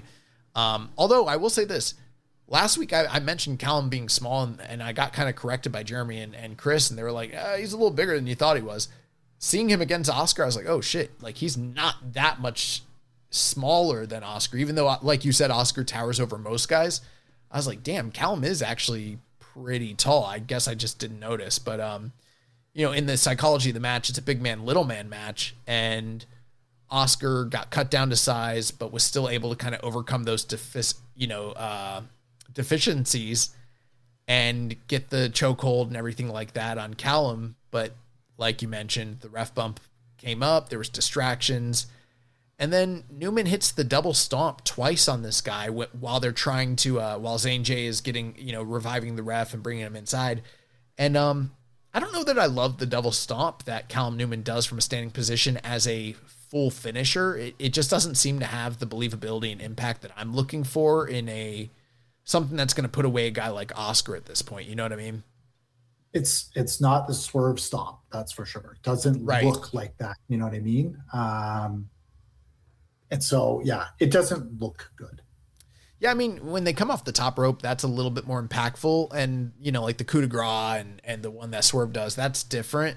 But when it's just from a standing point, I mean, the curb stomp is a different thing because they're literally like driving the guy's head into the mat, and that's like, oh shit. But this is, the guy is bent over and he's just, doing it from a standing position. It's impressive physically, but it doesn't scream this guy's done, Yeah, I agree. I'm not a big fan of it. I don't think it's a great finishing move because it doesn't look good. But with that being said, Callum Newman gets past a big test in Oscar. I thought Oscar looked really good here. Callum also did great and has made a lot of strides and is moving on in the tournament. That takes us to the 8th match of the night. This was the semifinal or the semi-main event of the evening.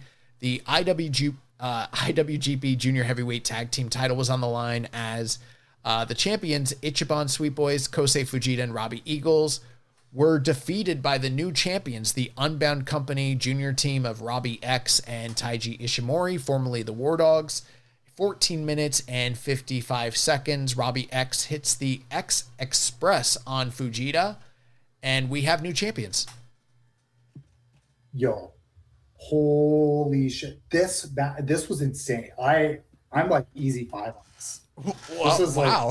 Like, man, I love this match. I was like, it was the best. This was great. This was like my like platonic ideal of junior heavyweight tag wrestling.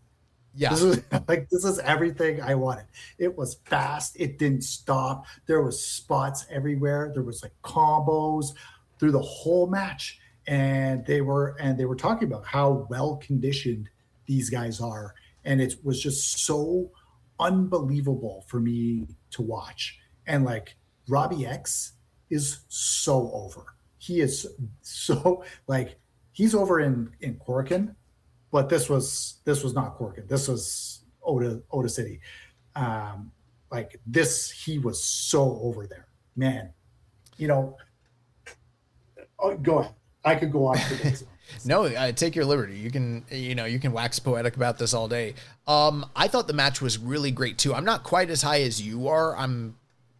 I don't have it as a 5-star match, but I think it was an easy, in my mind, easy 4-star at minimum, maybe a little bit higher.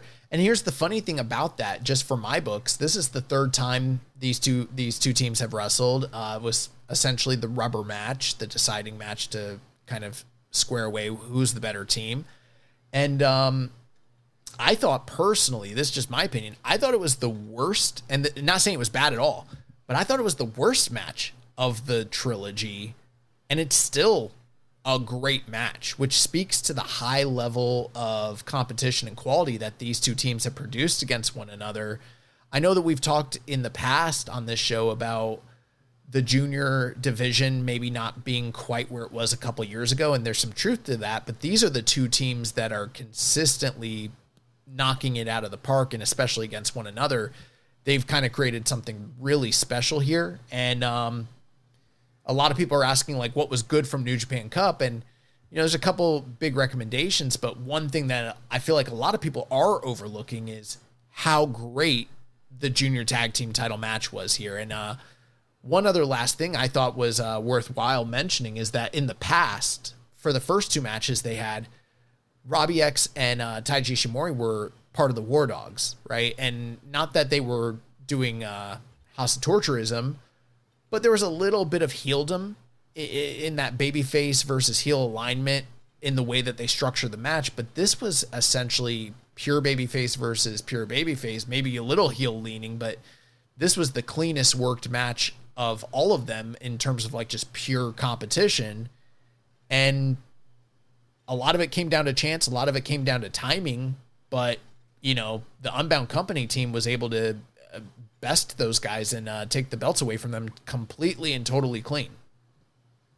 Yeah, so I am not an accurate star rater. I am based on vibes and how the end of a match, how I feel at the end of a match. And if at the end of the match I am like, holy shit, that was fucking awesome, then it's a 5 for me. I don't have a notebook. I don't track things. I have no consistency or logic. It's entirely vibes based. So when I throw out numbers, these are just like totally like, this is me pulling numbers out of my ass and how these things made me feel emotionally. And so maybe I have a bunch of recency bias on this, because this for me was easily the best match of the entire week. Don't feel self-conscious about my disagreement with you. No, it's okay. I just need to level. No, I love that. I think. Hey, Go ahead. Sweetie. Sorry, I had a run in from the boy. I was just saying goodnight to him. Oh no, that's takes precedence. So, yeah, you know how I know New Japan hasn't lost its eye for talent and value is that they had a choice between Ninja Mac and Robbie X, and they said, "Back to Noah with you, Ninja Boy," and I'm gonna assume that Robbie X comes at a better price point than Ninja Mac does. I'm just assuming so, but the value for money that you're getting out of Robbie X over Ninja Mac, I think you've made the right value play. I can't disagree with you on any of that. I don't know the inner workings. I feel like something really strange happened there with the whole thing with Ninja Mac, but you might be onto something there for sure. But there's no doubt in my mind that they came out with the better shake of the deal, regardless of how it all occurred, because they got the better guy in Robbie X. And it is funny how critical a lot of Brit Res fans were when he first came over, and they're like, he's kind of, Jag and, just a regular Brit Res guy. And I'm like, I don't know. I'm pretty blown away by everything he does. I think he's really fantastic, especially in this role on this team. And, the big thing here is, like you said, it was all action. These guys were all over the place, high octane. I couldn't do it justice trying to lay out the play-by-play. There was one move that was really cool when Robbie X hit the double Hurricane Rana on Ichiban Sweet Boys. I thought that really stuck out to me. But all of these guys laid their bodies on the line, were flying all over the place, and there was just incredible sequences. But it really came down to the tail end here where ultimately Ishimori was able to hit a top rope moonsault to the outside to kind of take out Robbie Eagles, who, by the way, I really love his new bleach blonde and, mustache combo. I think that's a good look for the guy. But that left Robbie X and Kosei Fujita alone in the ring and allowed Robbie X to hit the X Express to pick up the victory here. So we have new champions. Now, post-match, while they were celebrating in the ring, suddenly the United Empire Junior Tag Team of Francesco Akira and Jacob Austin Young come out, and they challenge for the titles, and we have our number one contenders established here. Yeah, and I'm looking forward to that because I think Francesco and Jay have looked very impressive on the tour. I like the aggression.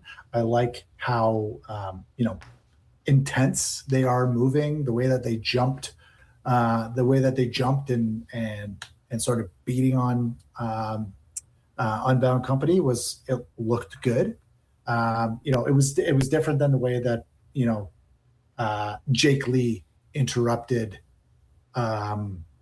Tsuji, which felt sort of slow and plodding a little bit. This was like intense street fight. And then afterwards, Francesco Akira is just like screaming. And so I really think he's taken to this new character, this new edge on him.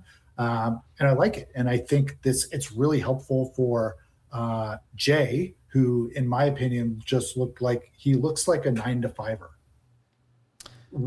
He looks like an in-shape 9-to-5er with his haircut and the beard, and so he doesn't look like a pro wrestler. You know what I mean? Like Robbie Eagles looks like a pro wrestler. He has pro wrestler haircut and stuff. Jay looks like he has another job that he can't sell out for. You know what I mean? That was basically me. But exactly. But, here's the thing. I totally get that, and I felt strongly that way when he first came over, and I felt that way through most of last year. But ever since the team has turned, I think he's starting to add a bit more of an edge. Like, he hasn't drastically changed the look, but the attitude, the work. Totally. He's a little bit more rugged, even just the way he's, like, kind of a little bit more disheveled. And I feel like he's developing whoever it is he's going to be. Before, he was just honestly, to me, a nobody. Like, I couldn't even understand why they were paying the money to have the guy come out, and that was no slight on his work. He didn't connect in any real feasible way. And I was like, why are they spending the money to bring him in when they haven't brought out a guy like, who's the guy from TMDK that everybody loves from California? Bad Dude Tito. Yeah. Like Bad Dude Tito. I'm like, why the fuck haven't they brought Bad Dude Tito back? But he has really kind of come into his own. And I'm actually very, hopeful and optimistic about this year's run in, Super Juniors, because he got left out last year. He's got a chip on his shoulder about it. And I feel like that's a great opportunity for him to kind of make a mark and establish who he actually is and not just be that 9-to-5er, you know? Yeah. I agree. And I think it's going to be a good match. I think they will have a banger of a match too. So yeah, looking forward to more junior heavyweight tag. Well, we'll talk about it in the news. They announced that match, so it's coming sooner rather than later. But the main event here, the IWGP Junior Heavyweight title, was successfully defended once again as the champion Doki retained his title against the challenge of one Master Wato, 19 minutes, 35 seconds, the main event of the 54th anniversary show. Doki walks away with a victory after the suplex de la Luna. And post-match, Yo comes out and challenges Doki. So, lot to kind of unpack here. There was a lot of obviously House of Torture-ism taking place in this match, and a lot of people pulling for Wato, but he was once again unsuccessful in a junior title berth. Yeah, and I don't know how to feel about this because the crowd was so deep into this match that it made it really feel thrilling. But on the other hand, it was just a standard shit House of Torture style match for a main event and for a title. And so, I thought it was funny. Doki making Tanahashi put the belt on him, wrapped around his waist. I liked that, but where does Wato go from here? I don't know. Hopefully, I'm not big on Wato. Like, I don't see him as a top guy, but I won't deny that the crowd is really, really pulling for him. And I don't know if that's like a Hanma style investment in kind of this unlikely hero, or if they're like, yeah, I don't know, Wato's my guy, man. We ride for Wato. I think there's a lot of support for Wato in Japan. That was something I sort of saw a little bit of and heard a bit about, that maybe is a little bit of a disconnect on the Western side of things, but it was a little eye-opening to kind of realize how prevalent that is. But at the same time, they're all juniors, so how much can any of it really matter? Yeah. Wato brought out the big gold pants, and he wore the championship attire, sort of like Taichi from a few nights prior, and was totally ready to win the title in the same place where Karl Gotch pinned Inoki 54 years prior, but he wasn't able to get the job done here. A lot of interference, distractions, and then eventually run-ins from members of Hantai and House of Torture. I thought it was interesting that we were getting run-ins from Aaron Wolf playing defense for members of Hantai, whereas in his matches, like Charlton pointed out, he's not getting that reciprocated. I think maybe he's starting to try and build some good faith with the Hantai guys to be like, hey, look, I'm coming out to help you guys. Maybe you can, reciprocate, pass it on. But eventually, similar to what I've said multiple times during this show already, the numbers became insurmountable, too many distractions, ref bumps, and they were able to, distract Wato, and he got hit with the sheet pan and then suplex de la Luna and the X Factor and all that shit, and got put away. Yeah, he sure did. I don't know that I have much more to say than that, honestly. Yeah. Do you want to talk a little bit about Yo?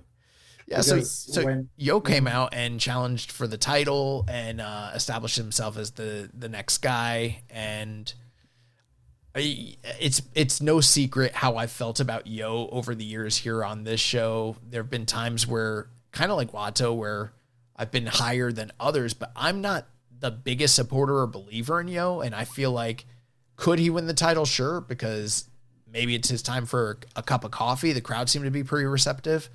I'm not loving this Doki run, even though Doki used to be my guy post-injury. He's just, and the House of Torturism, it's just not it. But I don't know that this is a match that I'm super high to see on either, really. Dude, when Yo walked out, I was like, this is the dirt worst. Are you kidding me? Oh, man. But he pulled out Everything is Evil. The crowd goes nuts. Yeah, that was funny. I popped for it. You know, he had the whole gimmick going, and it was great. Now, like, am I thrilled that Yo is challenging again here? No, I'm not. Because I don't feel like, and it's weird because I don't feel like he's actually done anything to earn it. Like, I can't, nothing comes to mind where it's like, oh, he's gone on this hot run where, you know, he's beaten a bunch of you know, top challengers and, you know, or even like credible challengers. It's just like, you know, you could kind of walked out. Anybody could have walked out and got their shot. Yeah, but he did it. I know. So, exactly. So he's the guy. What are you talking about? This isn't the first time you watched New Japan, MJ. Like, what are you talking about? I know. But he's challenged recently. Like, he's challenged recently, right? And lost. I don't even remember it, to be honest with you. So I'm pretty sure he's challenged recently. He challenged. He actually had a pretty good match against Desperado. I just remember him breaking his arm against Show, and then them never getting back to that. Yeah. Anyways, so I mean, it is what it is. I'm not thrilled for it, but yeah, we'll see how it goes. I hope he keeps doing the evil impersonation, because I think he's really good at it. And maybe this is his thing, right? He was doing the Yano impersonation. Now he's doing evil. Maybe he's like a, you know, shapeshifter. You know, I woke up early in the morning and I turned this match on, or the live broadcast, and I heard Chris Charlton calling this match, and it was so deep in the match, I was like, fuck. Like, and I tried to go back and it wouldn't let me. So I was like, I'll just watch it later. And for some reason I noticed, I don't know if they fixed this, but I was watching the replay and each file had Chris on commentary, but like the last 3 matches for some reason were Japanese only. But when I was watching it live, he was on, like, Chris was on English commentary. So I thought that was kind of weird. So when they did the post-match angle here, I didn't get the translation, but you didn't really need it. Because even though I didn't know what the fuck he was saying, he cut the entire post-match promo in evilisms.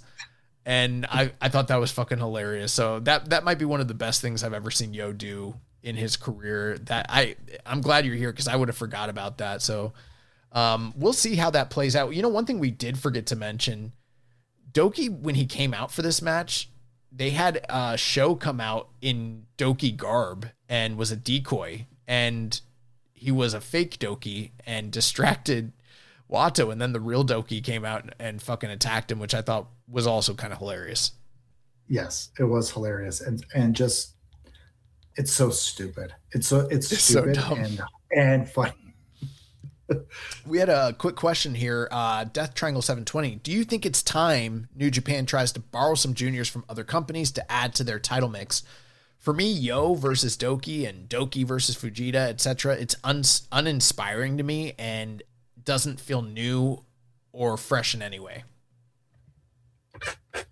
Yeah, I've thought that at times, but don't you feel like that's a guys. Doki issue more than anything else, though? It was also a Desperado issue. Yeah. But I would say, like, and I said this even when Clark was around, they got a bunch of guys. Mm-hmm. Like, they got Akira, they got Robbie, they got Robbie X. You know, these guys, just let those guys have it. Those guys are clearly competent. I want Robbie Eagles to have a run with that strap more than anything, because I know that every match that Robbie has with that belt on his waist will be absolute bangers and classics. So, like, it sucks that it was on, you know, Desperado for so long, who, yeah, it, like, great worker and everything, but, like, he's had the belt so many times, you've seen all the matches so many times, and it doesn't feel great, right? You're kind of just like, uninspired by the run. And then this run by Doki has just been, it's just sucked because there's no quality. And so that's why like you're just craving for quality rather than like anything else. Yeah, it's a question of quality. It's not a question of, fresh creative. They're not lacking for new potential challengers. It's the fact that it doesn't matter who you bring in. You bring in someone, let's say you bring in the fucking Mao. Freshest person. Yeah, like Mao, and they're still gonna be wrestling Doki. And I think maybe you haven't looked inwards and realized it, but you have an issue with Doki. You don't have an issue with the roster of juniors that they have. Bringing in a new guy is a Band-Aid. It's not going to fix anything. Essentially, unless Doki goes back to his previous form, we're all going to basically hate this run. So that's going to do it for the 54th anniversary. We have one final night of to review here. So night 4 of New Japan Cup, Baycom Gymnasium from Amagasaki, Hyogo, Japan. Reported attendance 2,511. This was Sunday, March 8th. Yasuda and Uemura defeated the Unbound Company team of Daiki Nagai and Drilla Maloney. When Uemura hit the chicken wing arm lock on Daiki Nagai, this is a preview for Yuya and Drilla in the second round. United Empire team, Great Okan and Hanare back in the win column. They defeated Oleg Boltin and Tomoaki Hanma 9-22. Okan hit the domination claw on Hanma, and a preview for Oleg Hanare. Third match of the night, Francesco Akira, Jake Lee, and Jacob Austin Young defeat the Bishamon team along with Tatsuya Matsumoto 9-20. Jay hit the bite the dust on Matsumoto, so he beat him twice on this tour with 2 different finishers. This is a preview for Goto and Jake Lee, but did you see any portion of this particular match, MJ, or hear about the, why people are talking about it? I did watch the undercard of this. And so we're talking about the helium gas attack, correct? Yeah, we had a question from Odd Jobs. It says, what do you think of the helium gas attack? And Dr. Larry asked, is New Japan normalizing whippets on TV a new way forward? So I will say this. If they get it to work, if they get this gimmick to work where the voice is changed, like where they have the super high voice, this is objectively funny. Like, this is a very, very funny gimmick. It's it's so stupid that it's funny. But like if they get somebody to take the whippet and to get the funny voice, and they get it on the microphone, that is gold for me. That is hilarious. I'm not a lot with the haha stuff, but that will make me laugh 100%. They got to find a safe way to do it, because it's all fun and games until someone like has a fucking seizure. You know what I mean? Oh yeah, it's definitely not a safe thing to do. This is very, very bizarre. Like, I remember as a kid, I was probably like in 6th, 7th grade, maybe younger than that. And Night at the Roxbury came out. And in that movie, those guys were like, yo, we're going to go party. We're going to get a bunch of fucking whipped cream cams. And they're like, if you spray it in your mouth, if it makes your head feel crazy. And I was like, what? So like being a dumb kid, like, prepubescent teen, like I tried that shit. And I was like, I didn't know I was doing drugs. Like, I didn't know I was doing a whippet. It's just something I saw in a movie, and they always say, like, don't do shit you see on TV, but, like, I was dumb enough to do it. And now that I look back, I'm like, oh, my God, I was doing whippets when I was, like, 12 fucking years old because of a comedy movie. And, like, it is fun in games, and, it does make you feel lightheaded until you have a seizure and you end up in the ER. So, I don't know. They got to find a fucking safe way to do that, but this was one of those. This did not work for me, but who knows? Maybe I could come around on it. It's at least better than the black glove stuff, Yeah, dude. If someone sounds like Alvin and the Chipmunks in the middle of their match, you will laugh. I guarantee it. Maybe, I don't know. I'm no fun. TMDK wrestled in the next match. Hartley Jackson and Kosei Fujita. They defeated the United Empire's Cal Newman and Zane J. 9 minutes and 4 seconds. Hartley hit the Death Valley Bomb on Jay. And this is a preview for Hartley Newman in the second round. Yeah, Newman taking on two giant men back to back. So that's interesting. Aaron Wolf, Satoshi Kojima, Toru Yano defeated the House of Torture's Dick Togo, Ren Narita, and Yujiro 942. Wolf and House of Torture feud continues. Kojima and Narita previewed. Sixth match of the night, Unbound Company, Shingo and Yota Tsuji. That's a all-star tag team there. They defeated the House of Torture's Don Fale and Kanemaru. That's a no-stars tag team. 8 minutes and 30 seconds. Shingo and Fale, this was a preview match for them. So that's going to take us into the last two review matches of the night and the final of the first round of the New Japan Cup. Shota Umino defeats Chase Owens 19 minutes and 40 seconds by hitting him with the second chapter. What was your experience here? And I'm sorry, we got a question here from Immortality777. Let me throw that up here. They're going to monetize it and sell branded Faction toy whippets cans at the Tokon shop. Thanks for the comment there. What was your experience, MJ, sitting through 20 minutes nearly of Chase Owens in the semi-main event of a New Japan Cup match? I had thoughts. I wrote them down.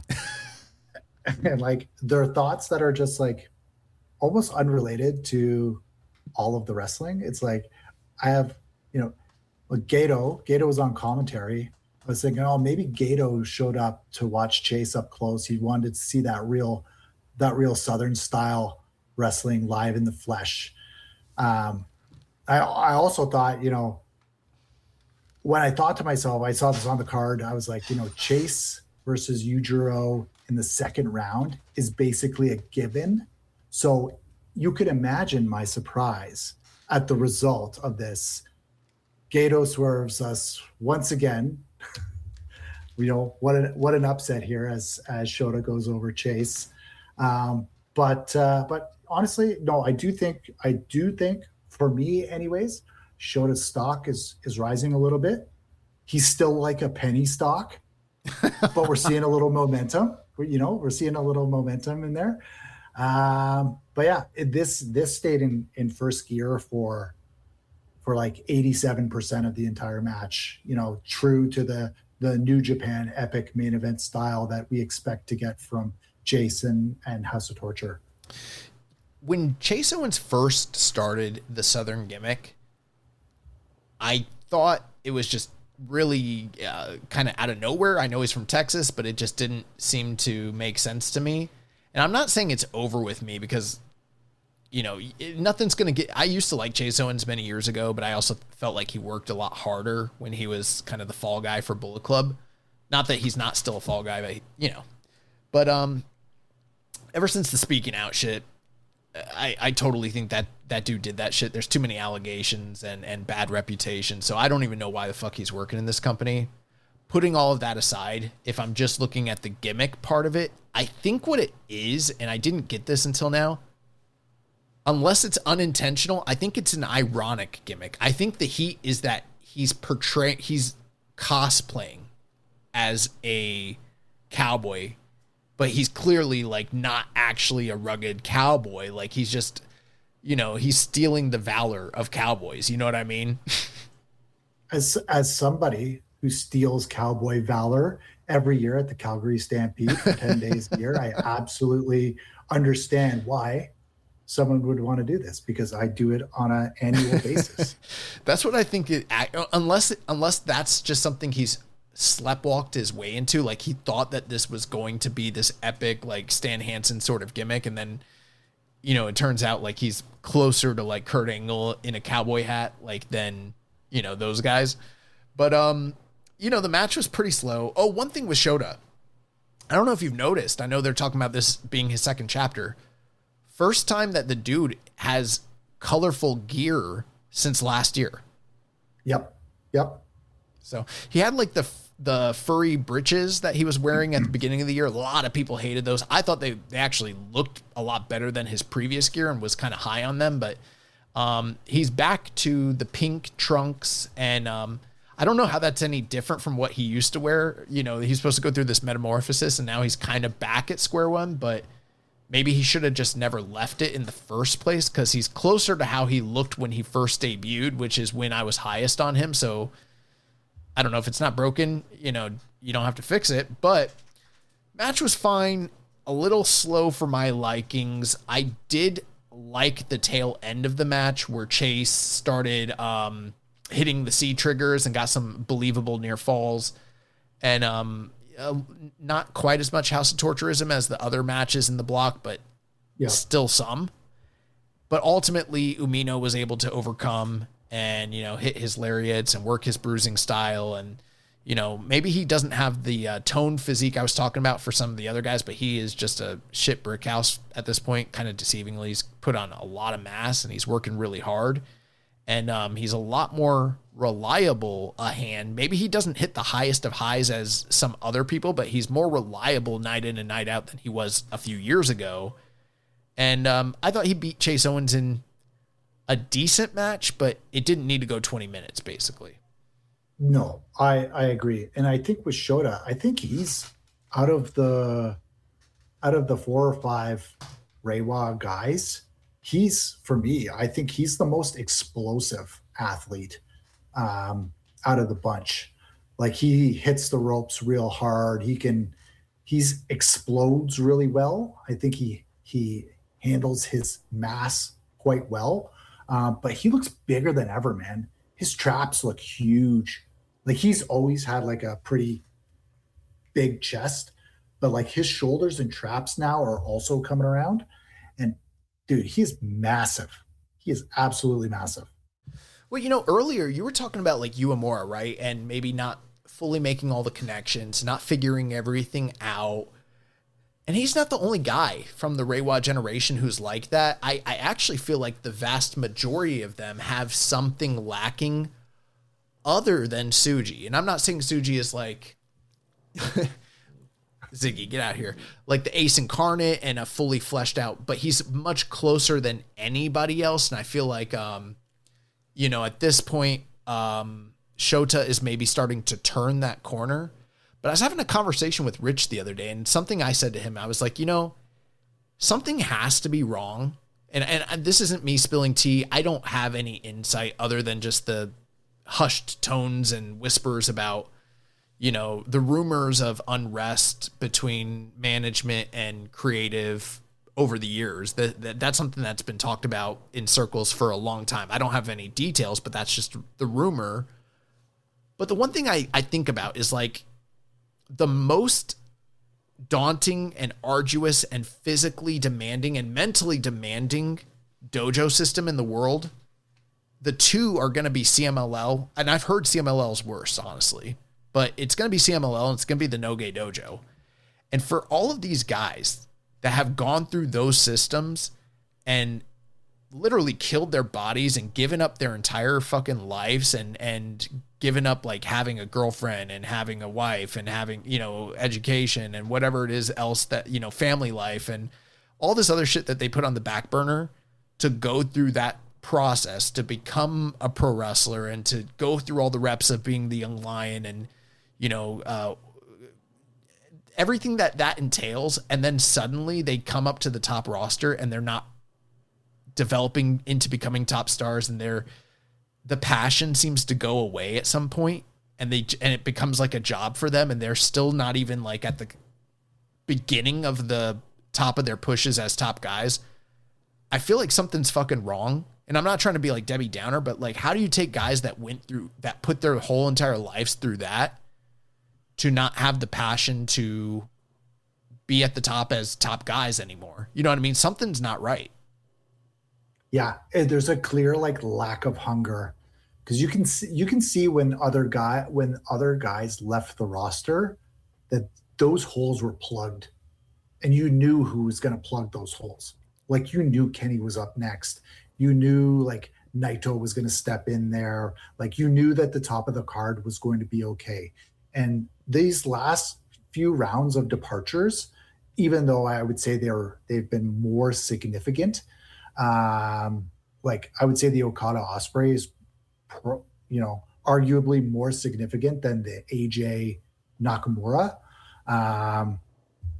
departures, but there was just no hunger to fill that void. And like, it's like nobody like Tsuji is clearly not afraid to play politics, right? Or to ruffle feathers. And like that at least shows a bit of hunger. Yuto Ice has this hunger, but you don't feel it from Yuya. You see it in Shota, but it's inauthentic, right? You see him fire up, you see him trying, you see him like his inner monologue in the backstage comments, him going through this, him working through it. He's aware of it, but like, I don't know, it's like, it's this high performance, like, are you ready? Are you ready to go when you're supposed to be ready to go? Well, I know some of it, there's got to be personal accountability, and some of it, we basically do have to like take a look and say like, okay, what are these guys doing? What are they pouring into themselves? How are they developing themselves? And when are they gonna, to steal the Vince McMahonism, reach for the brass ring and all that? But it keeps happening over and over again, and we've already lost generations. And at what point do we turn around and say, okay, is it the talent? Or is there a culture and, something that's causing this to be the case? Because I don't know. I find it implausible to think that all of these guys were so passionate for so many years to literally dedicate their whole life to this, and then suddenly they just don't have that fire or passion anymore. I feel like something is like diminishing it for all of them, and it is funny when you bring up Yuto Ice and then also Yota Tsuji, how much of what they, I'm not talking about the work that they do or the personas, but like when they speak, it's all about frustration and it's all about having a chip on their shoulder, and it's them ruffling feathers. And I'm also wondering, like, is that them pushing back on, and this is all conjecture on my part, I don't know anything, but it just seems to me like there's got to be growing frustration with all of these guys, where I know the company is kind of getting hot again coming out of January 4th, but what the fuck is going on where all of these guys have not like gotten to where they need to be, and it's starting to like really be felt,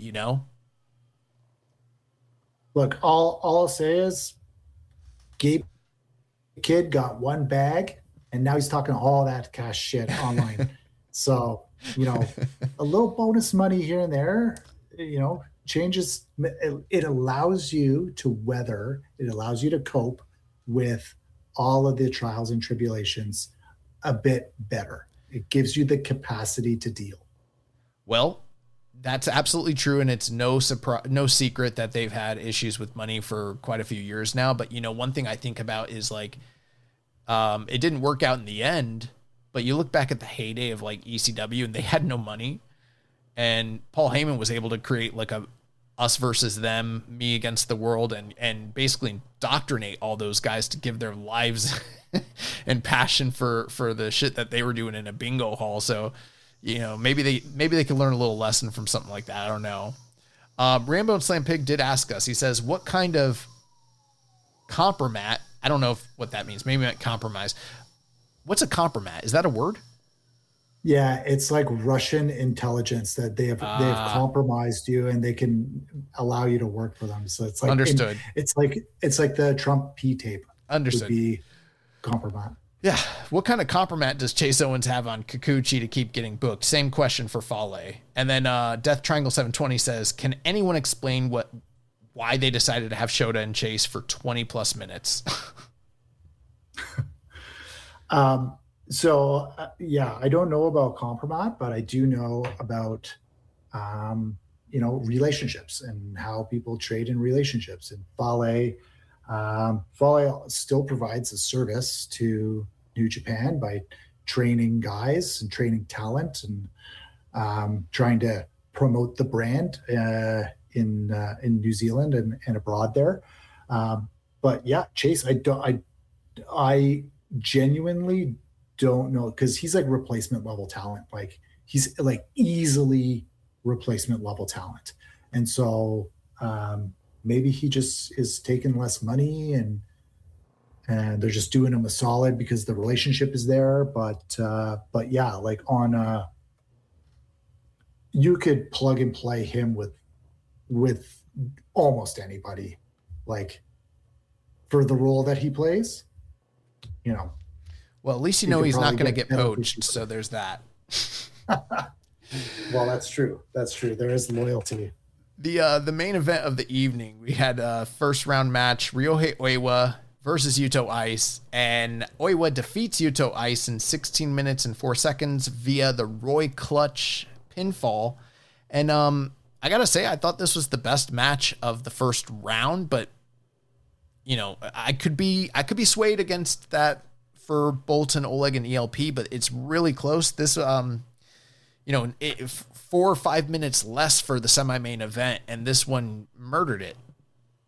Yeah, and this is like a totally different style of match to the Bolton LP. There's a totally different storytelling going on here in the psychology going on.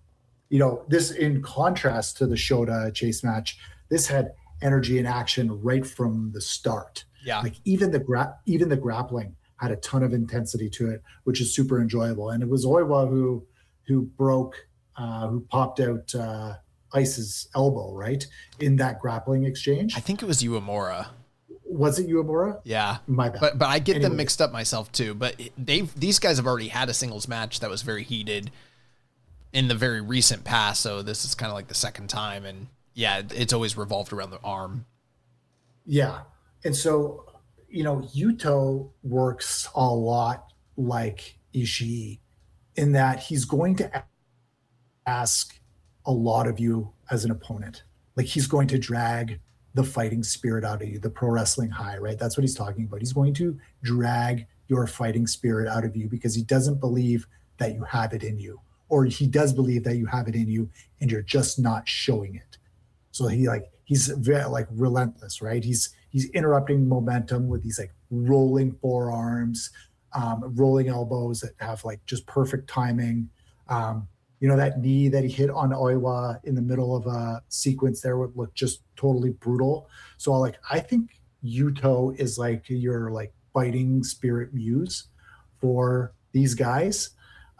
He's the perfect, I don't want to call him a foil, but he's a perfect rival for these guys who need something pulled out of them. But you like to his weakness is that he's all heart, and that's what he relies on.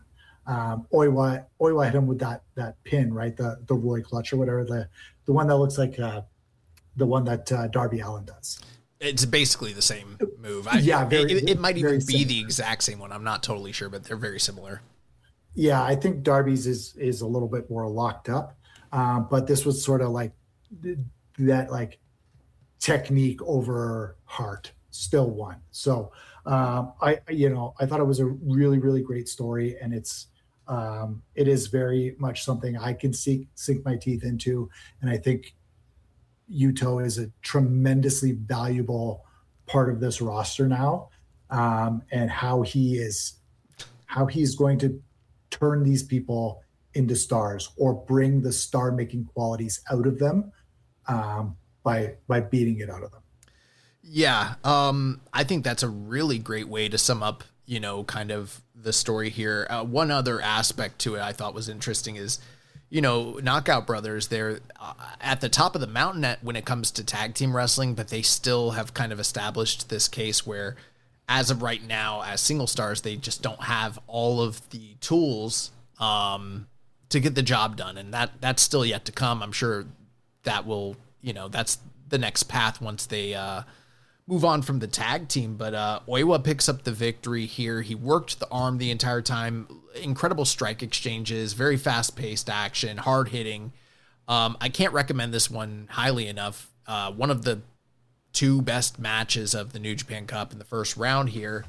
And we are done with the first round. So moving on, we've got Yuya Uemura versus Drilla Maloney, Don Fale versus Shingo Takagi, Ren Narita versus Satoshi Kojima, Oleg Bolton versus Hanare, all on the left side of the bracket. Jake Lee versus Goto, Callum Newman versus Hartley Jackson, Shota Umino versus Yujiro Takahashi. That one should be great. And then Ryohei Oiwa versus Zack Sabre Jr. on the right side of the bracket. A couple quick questions here, and I know we're running up against time, but so we can pop through these pretty quickly. But and I know we've answered some of them already. But Fraser from the Discord asked, "When was the last time the New Japan Cup round 1 was good?" Legit question, as I don't remember. Yeah, I don't know. I have a terrible memory. But yeah, I don't know. There's usually like, I feel like there wasn't any like big upset or big surprises this round. But I thought the Bolton match was excellent, and I thought we got 2 excellent matches out of 8 or so. So not a great not a great ratio. I don't have a exact answer to that, but I feel like I remember the 2018 New Japan Cup being really, really good. That's the first one that Zack Sabre Jr. won. And I remember in the first round, there is a legit 5-star match between, I know he's not popular these days, but between Tomohiro Ishii and Michael Elgin that just fucking blew me away and never gets talked about. And some of the other matches in that block I really enjoyed as well. Sabre and Naito, Tanahashi and Taichi, Juice Robinson and Yujiro was better than it sounds like. Yeah, I feel like the first round was pretty good, actually, for the 2018 one. So, Little Squirt OWO says, or UU, or whatever that cute thing is, favorite first round matchup. I'll go with Bolton LB. And I'm close, but I think I like the Oiwa and Yuto Ice match a little better. Favorite in-ring or backstage promo of the tournament so far? I liked Yuya's promo on night 1. He messed up a line and the people were chanting for him to retry it. Just a good moment to see how well he's connecting with the people right now despite the error.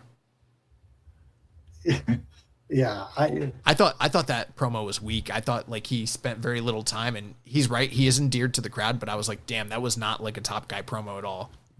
No, and this is what I'm saying. Like, you don't know that. I don't know that he's got a lot of depth to him. So I don't know. He's either got to figure it out or start reading some books or something. But I haven't been watching any of the backstage stuff personally, but I know you've watched a little bit. Has there been anything that has stuck out to you other than the in-ring? Yeah. So I liked Oiwa's post-match when he was talking to Ice, saying, he told him, that was good. I know what the pro wrestling high is now. And but I still hate your guts. And so that's awesome. That was perfect. And I thought I watched this with only the Japanese, so I didn't know what he said, but I love that he grabbed the mic, was calling him out, and I was kind of inferring what I thought he was saying, so I didn't know. And I got to say this too. I'm glad that you're, specifying that it's, his Let's Get High is a wrestling high, because I was in Japan and I was like, where the fuck can I get some butt out here? Like, it's totally illegal. How do they know anything about getting high here? Like, this is ridiculous. Stupidest catchphrase ever. Not allowed. So, but we had another question here from Muzza44. He says, what's been the highlight and low light of the first round so far? And there were some responses here. King of the North says Yuto versus Oiwa was the best match, and how much time do you have for the lowlights? Cardo Katan says ELP Bolton and Oscar Kellum, as well as Ice and Oiwa. And then he said, I enjoyed Wolf Fale live and the second half of Great Okan and Yuya, but I wouldn't tell anyone to go out of their way to see them. And I'd pretty much agree with all that. Yeah, I would say the low light for me was Jake and Yoshihashi. Yeah, that was the worst match. That sucked. And then Muzza also asked, anyone's New Japan Cup brackets already busted? And I got to tell you, night 1, as soon as Aaron Wolf lost, even though I knew I should have picked him, I was picking a bracket that I desired to take place, not what I thought would actually take place. And yeah, mine got busted immediately. You know what? I think I am. Let me just let me pull myself up here. I was in 13th place at one point. Nice. Yeah, I think I've dropped now, but I was in the top. Yeah, I've dropped significantly now. I don't know where I am. Okay. You got time for a comeback. In the top 30. Yeah, we'll see. We'll see how it goes. But but yeah, I was doing much better than I normally do. I'm typically like I didn't run it this year, but I'm big into March Madness. I used to run the Social Suplex March Madness. Yeah, I just didn't have time, man. Work got me, and but I still participate in various March Madness tournaments. So I'm a big bracketology guy, but I never spend any time thinking about it when I pick for like New Japan Cup and stuff. So being, in the top 13 after a first couple of nights, I thought was pretty good for me. Yeah, that's pretty good. We had a couple similar questions here, so I'll just kind of combine them. Death Triangle 720. Do you think this repetitive format with House of Torture every New Japan Cup since 2024 needs a massive change? Rambo and Slam Pig says, does the inclusion of multiple dreadful singles matches from House of Torture create a hard ceiling on how well the in-ring work of any tournament in 2026 will be received? Yes, of course. Because what we like and what we appreciate is seeing growth, seeing excitement, different things like diversity in match structure, and you don't get any of the things that you like in wrestling with House of Torture. Mm-hmm. It's repetitive, it's annoying, it's sloppy at times, it's tropey, it's boring, and so there's nothing new to it. There's nothing interesting. And so, yeah, there's definitely a ceiling. He also says, even with the difference in talent between the golden era and the post-COVID era. Oh, by the way, guys, I just want to say the golden era of New Japan Pro Wrestling is in the 1980s. So let's get that out of the way. But but with the difference between the golden era and the post-COVID era, I feel like they have enough guys who can go that the overall tournament would go down better without multiple guaranteed shitters strewn throughout.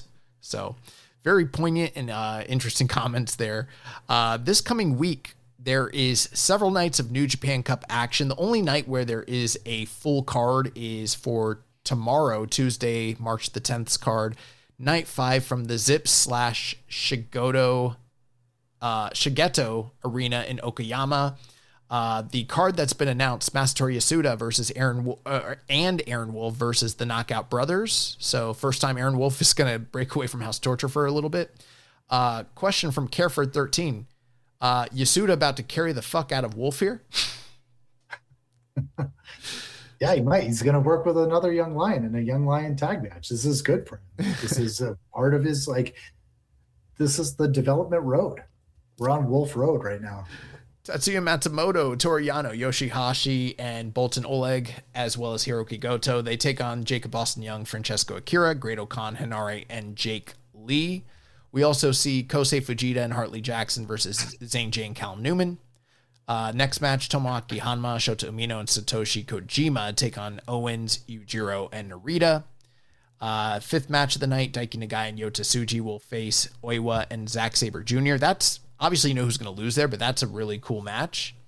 And then your tournament matches of that evening, Shingo Takagi will take on Don Fale in second round action, and then Drilla Maloney will take on Yuya Uemura. I don't know which one is the main event, but I believe it is Drilla Maloney and Yuya Uemura is the main event that evening. Obviously, a lot of preview matches on the undercard, but what are your thoughts, just quick thoughts and preview or predictions on these two matches?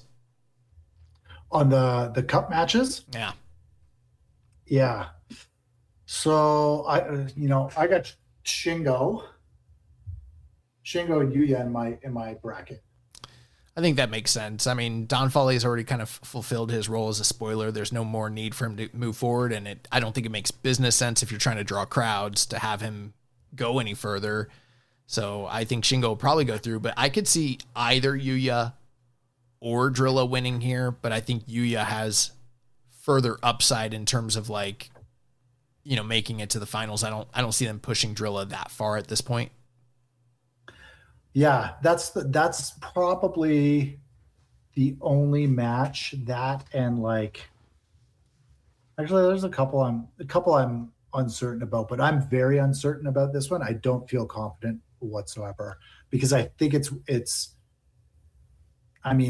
would be strange for Drilla just to not get a win after him re-signing and kind of like trying to stand on his own here, only for him to be buried by Yuya right away. That's why I have a little bit of pause there. Yeah, it's a good point. And I could definitely see Drilla beating him. I could even see Drilla getting past Shingo, hypothetically. I just don't see him making it to the finals, per se. I would favor Shingo in that match against Drilla personally, because I think Shingo has the capacity to potentially final or even, be the challenger against Tsuji, depending on what they're wanting to do. They're not always high on Shingo, obviously, but they'll dust him off when they need a title challenger, So that's where I feel like things are. But it is interesting because Shingo and Drilla obviously have the tag team, so there's a story there. But it's hard for me to discount Yuya. I feel like they're really pushing this Yuya and Shota thing online and in their press, and I feel like that's either going to play out in the tournament or be part of the fallout of the tournament. But I think that's one way we're going, is getting some sort of collision between those two. And so for that reason, I'm favoring Yuya to be the guy that goes past all the rest of these three. Yeah. I can see that. And that's what I got in my bracket anyway. New Japan Cup Night 6 from Takamatsu City Gymnasium, First Stadium, Thursday, March the 12th. We only have tournament action moving forward. So we got Kojima versus Ren Narita and Hanare versus Oleg Boltin on the evening. At this point, we don't know what matches are going to main event. They haven't announced that as of yet. But we got a really awesome looking Hanare versus Oleg Boltin. I'm all about that, but Kojima Narita is going to suck. Yeah, and it's going to be the main event. I guarantee it's probably going to main event because it's Narita. Yeah, and it's Kojima too. And Kojima, because he's a legend. Well, I got Narita going through. That's pretty, cut and dry. I believe Oleg Boltin is probably going to go through, but if I like Hanare, Right. I mean, he's hot right now, but it would be a shocking upset if he won. Yeah, and I just wonder if there's like a strong title or a never 6-man title challenge there somewhere. So Hanare beats him and then potentially is a contender. Yeah, possibly. I feel like they're not going to build up never 6-man defenses here. I just don't know that makes sense. But if they're going to utilize that strong title in Japan, and a lot of people feel like they are, you might have something there for sure. So yeah, it's gonna be a banger regardless. That one's gonna fucking rock. So looking forward to that. I'm predicting personally we get Ren Narita and Oleg Boltin, and I feel like Hanare Oleg Boltin is one of my most anticipated matches of the second round. Friday, March 13th from Osaka Kaneoka Park Gymnasium in Sakai, Osaka, Japan. We get Hiroki Goto versus Jake Lee. I'm curious, but not excited about that one because I'm like, if Goto can't get something out of this guy, then what the fuck are we doing? And then Hartley Jackson versus Callum Newman, which is also, that's two guys who are still somewhat fresh in their tournament, experience in the company, and both foreigners, and we've never seen them wrestle. It's going to be interesting to see how that one plays out. Yeah. I got Goto and Callum going forward. That's the only thing that makes sense to me. I agree with you. Although it would be weird to see what would happen if like Jake Lee and Callum Newman ended up as UE guys. Like we've never really seen that, but I'm not counting on it. I think the big question here for me is going to be like, I'm really looking forward to Hartley and Callum to see what kind of creative stuff they can come up with, and because it's such a styles clash, but I have morbid curiosity about what Goto and Jake Lee will look like when it's all said and done. And then night 8 is coming up on Saturday, March 14th from Nagoya Kinjo Pier Arena in Nagoya, Aichi. We have Yujiro taking on Shota Umino and Zack Sabre Jr. versus Oiwa to finish out the second round. Yeah, that I got the 14th circled for that big, huge Shota match. Yeah, I don't see Yujiro. Yujiro hasn't like won a tournament match in like, I don't know, a decade or something. So there's no, or a New Japan single elimination tournament match. So there's just no fucking way. That'd be so bad.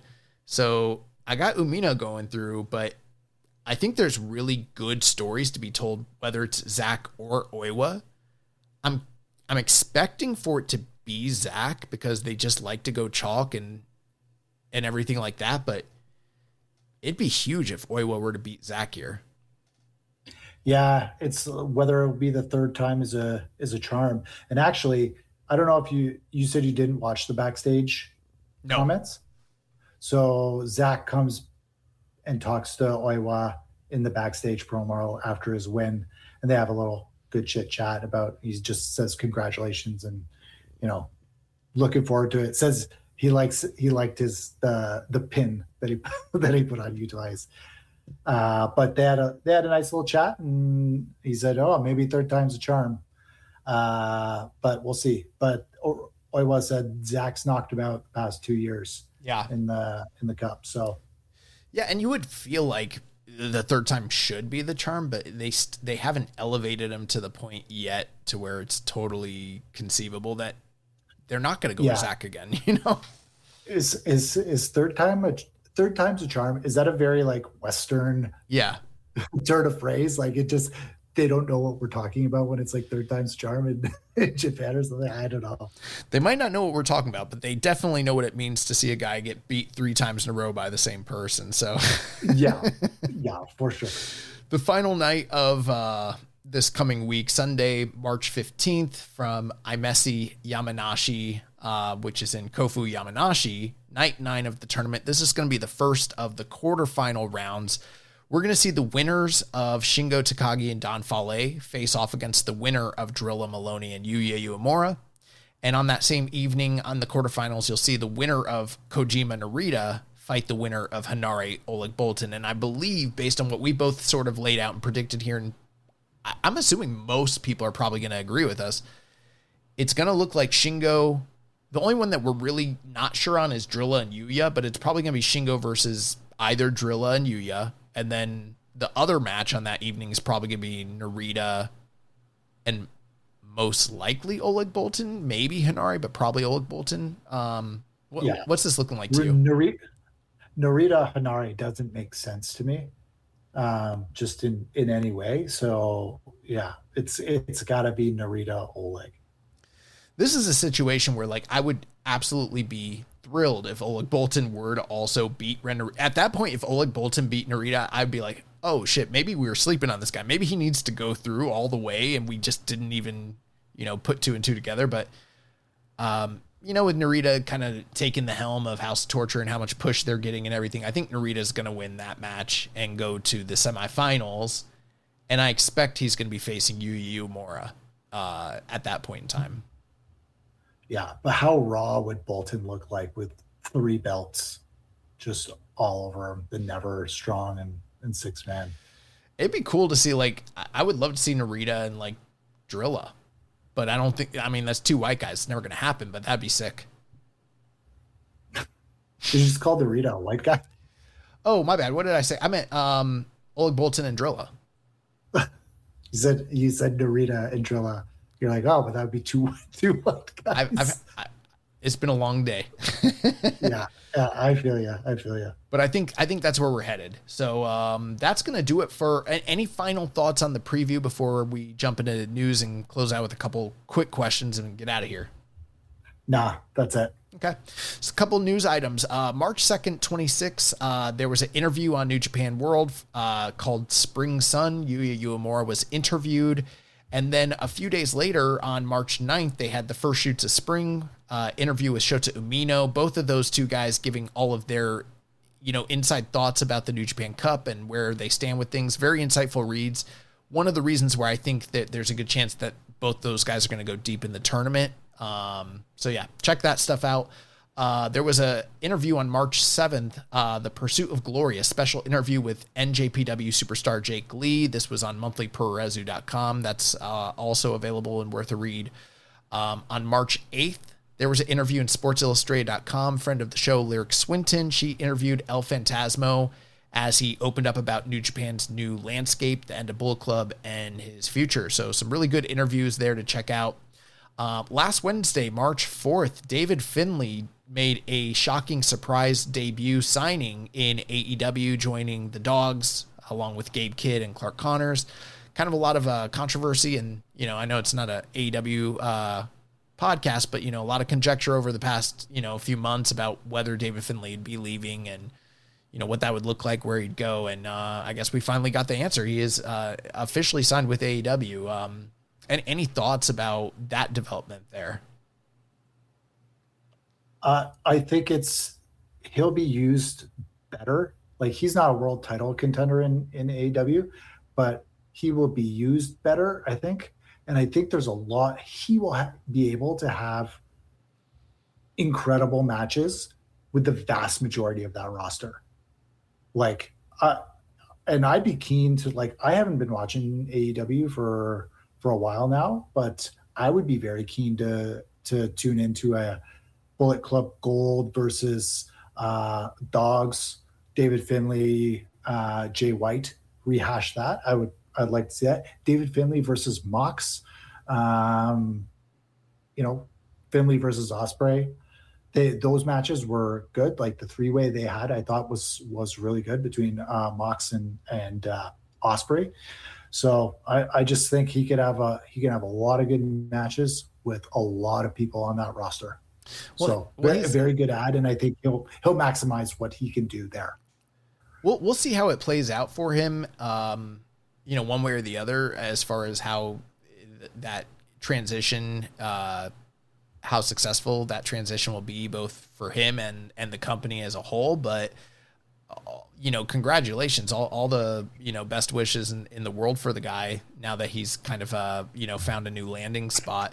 I don't know. I mean, I'm not totally sure. We've heard a few things. I don't know that this 100% precludes him from being involved in New Japan moving forward. We'll just have to see whether, what that really looks like, and whether this is he's fully signed there, or if he's going to split time between the two companies, because there are some people that think that might be the case. So we'll see. Yesterday, March 8th, Alex Windsor defeated Shuri for the New Japan Strong Women's title at EVE Wrestle Queendom 8. I don't know much about the match. I haven't looked into it. I just found out about that earlier today. I do think it kind of makes Alex Windsor look like a fucking idiot, because she only challenged her for one of the titles, and it was the lesser of the two titles. So the logic still is perplexing to me, but congratulations. And it kind of sucks for the fans on our end, because it's like, why are we splitting the belts back up? But whatever. But I'm sure the match is probably great. Yeah, and I actually heard that Eve show was pretty good. It was getting good reviews. I think it's usually really great each year. I've never watched one, but I've heard great things. So, worthwhile. There was an announcement this week on the live broadcast. So the G1 Climax 36 Night 1 from Hoffman Estates in July. Tickets will go on sale Saturday, March 21st, 2026 at 10 a.m. Central Time. But one key thing to note, if you're planning to go to that event and you want the best tickets, New Japan Global Fan Club members, Tokon Shop Global mailing list subscribers, and Now Arena mailing list subscribers will have a special pre-sale code to get the first tickets before the general sale. So, April 2nd, 2026, Road to Sakura Genesis from Cork and Hall. It was announced today that we will have both junior titles defended, where the junior tag team titles will be defended by Unbound Company against the United Empire tag team from their previous challenge. And then Doki will defend against Yo for the junior title. We have a question from Death Triangle 720. Says, Do you think the junior division could use feuds without involving titles in the mix? It seems like there are not many feuds outside of the title, giving the division some different stories to look forward to and have other talents doing something. I think this is a modern crutch, or a crutch of modern wrestling, is that every promotion has way too many belts and they don't know how to build proper blood feuds between people and that. I'm an old WWF mark, right? So that's what I grew up on. And those types of, like, even if the match was shitty, I still remember like Rick Martel versus Jake the Snake Roberts. Those types of feuds, right? They weren't over a belt. It was over it was whatever they were fighting over, the arrogance. He got sprayed with the cologne in the eyes. But those types of feuds, right? I don't think modern wrestling has enough of that. And it is just unfortunate that there's 6 titles in each promotion, and that's what stories are built around. Well, I've said it for many years before, and I will always say I believe it's an apt analogy. There's no women in New Japan, but in most other companies, the women are treated as like secondary to the men. Even in the big companies, it's still, even though there's been growth in that direction where they have got more screen time and prominent positions, they're still secondary to the men, and the way they're utilized and the way that they're booked tells you that. And in New Japan, because they don't have women, the juniors are the de facto divas of the company, and they are booked and treated. It's not quite to the same level, but it's very similar where, if you're not in the title mix, you're pretty much, you're just going to do preview tags, basically. Like, that's your role. So that's their lot in life until they change their philosophy on how they utilize those talents. That's just what it is, April 2nd, 2026, the IWGP Junior Heavyweight Champion Doki has been announced for MLW / New Japan Pro Wrestling's Fantasticmania here in the States. It is interesting that they are advertising him as the IWGP Junior Champion ahead of this title defense. So I don't know if that's a spoiler that he's going to retain. He probably will anyways, either way. 3 quick questions, and then we're going to get out of here. Hoppers in theaters March 6th asks, Evil leaving. New Japan has no more wrestlers wearing shoulder strap gear. Who on the roster should strap it up? Aaron Wolf. I've never even thought about like shoulder straps, or I guess he's talking about his entrance gear. Yeah, maybe. It's like a little bit like Undertakerism. He used to wear shit like that to the WrestleMania entrances and stuff. Yeah, and the guys that like Kurt Angle. Kurt Angle had the straps. He used to pull them down. Oh, he's talking about the singlet. Yeah, the singlet. I thought he was talking about like the shoulder straps, like whatever, like his ring attire gear, like pauldrons or whatever. His entrance gear. Yes. Yeah. That's what I thought at first. And then, but I think like he's calling a singlet shoulder strap gear. That's funny. Yeah. I don't know. Maybe Oscar. Yeah. I'm not sure. I don't have a good answer for that. I saw recently Murashima rocking the Andre the Giant single strap singlet. Yeah. So people seem to like that. Death Triangle 720 says, how many chances at a title would you consider someone to be in the new Hiroki Goto role before his world title run? I don't know. Goto's special in that his matches always rock, and these guys that are like some guys that are like losing titles all the time, like the matches don't always rock. Like you're not good like Goto. So I think what the question is like who's. Yeah, I think it's Yo. No, I think the question is, so he's talking about the world title, and I think what he's talking about is you remember how Goto and Suzuki went so many times challenging for the title and then just never won it, and was like, they're the perennial loser. Oh yeah. That's what he's asking. He's like, how many times does someone have to fail at the IWGP title before like we are ready to crown them like the guy that everyone just counts out forever, like a Goto? It got to be 4. I think 4 is the number. At least starting. There are some people, what's funny is like Goto and Suzuki in modern times, they were the 2 guys that had the most failed defenses, but there were actually other individuals who had more failed defenses than them. They just eventually did win the title. I think like Tenzan was one of those guys, and I think like Chono was one of those guys. So but Goto overcame the slump. I think at this point, without even verifying it, I'm pretty sure Minoru Suzuki is the all-time failingest non-champion winner ever in the history of the company, because Goto did win the title. So I don't know. It is going to be curious if someone fulfills that role, like the guy that just keeps failing, and maybe that should be Shota Umino. I don't know. And then the final question here, Rich Latta asked, and this is from last week's show. He says, how does the young boy Josh Smith celebrate International Women's Month? And, I gotta tell you, Rich, I don't. And that's not a slight on women. I don't celebrate any particular month at all.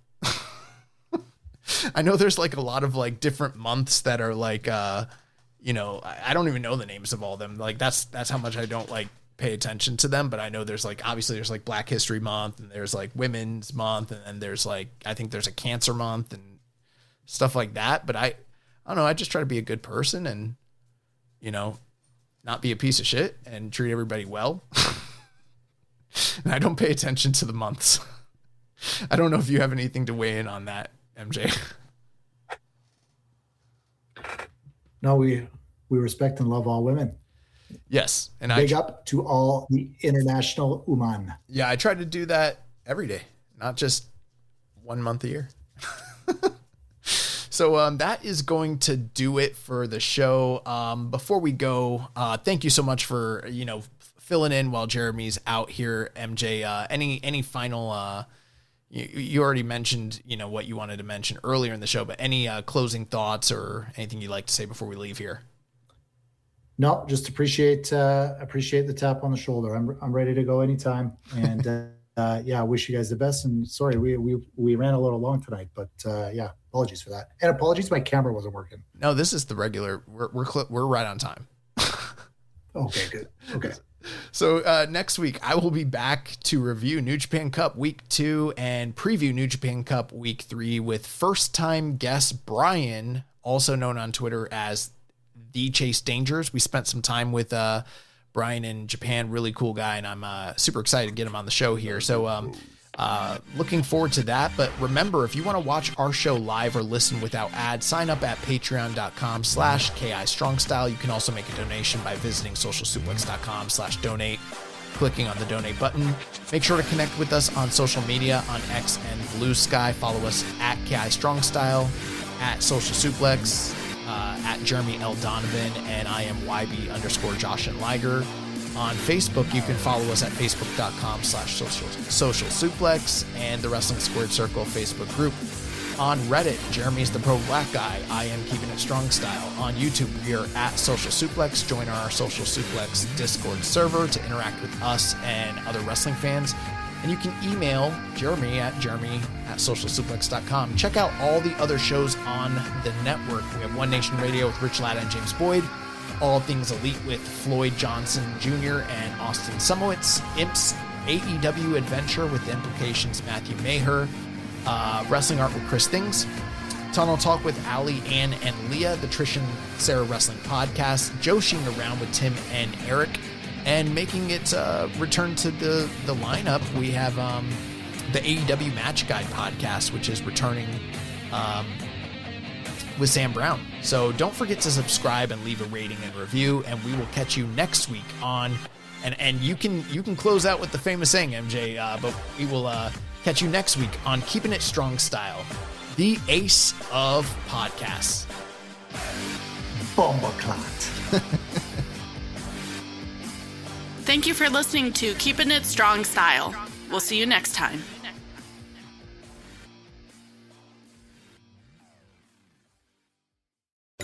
Thank you for calling the Bombas Comfort Line. Bombas make socks, slippers, tees, and underwear made with the highest quality materials. Press 1 for comfort, 2 for style, 3 for donation. You chose style. Bombas has styles for whatever you enjoy. You can run in Bombas, lounge in Bombas, dress them up, dress them down, but always give back in Bombas. Because with every item purchased, another is donated. Bombas, comfort worth calling for. Go to bombas.com/audio and use code AUDIO for 20% off your first purchase. That's BOMBAS.com and use code AUDIO.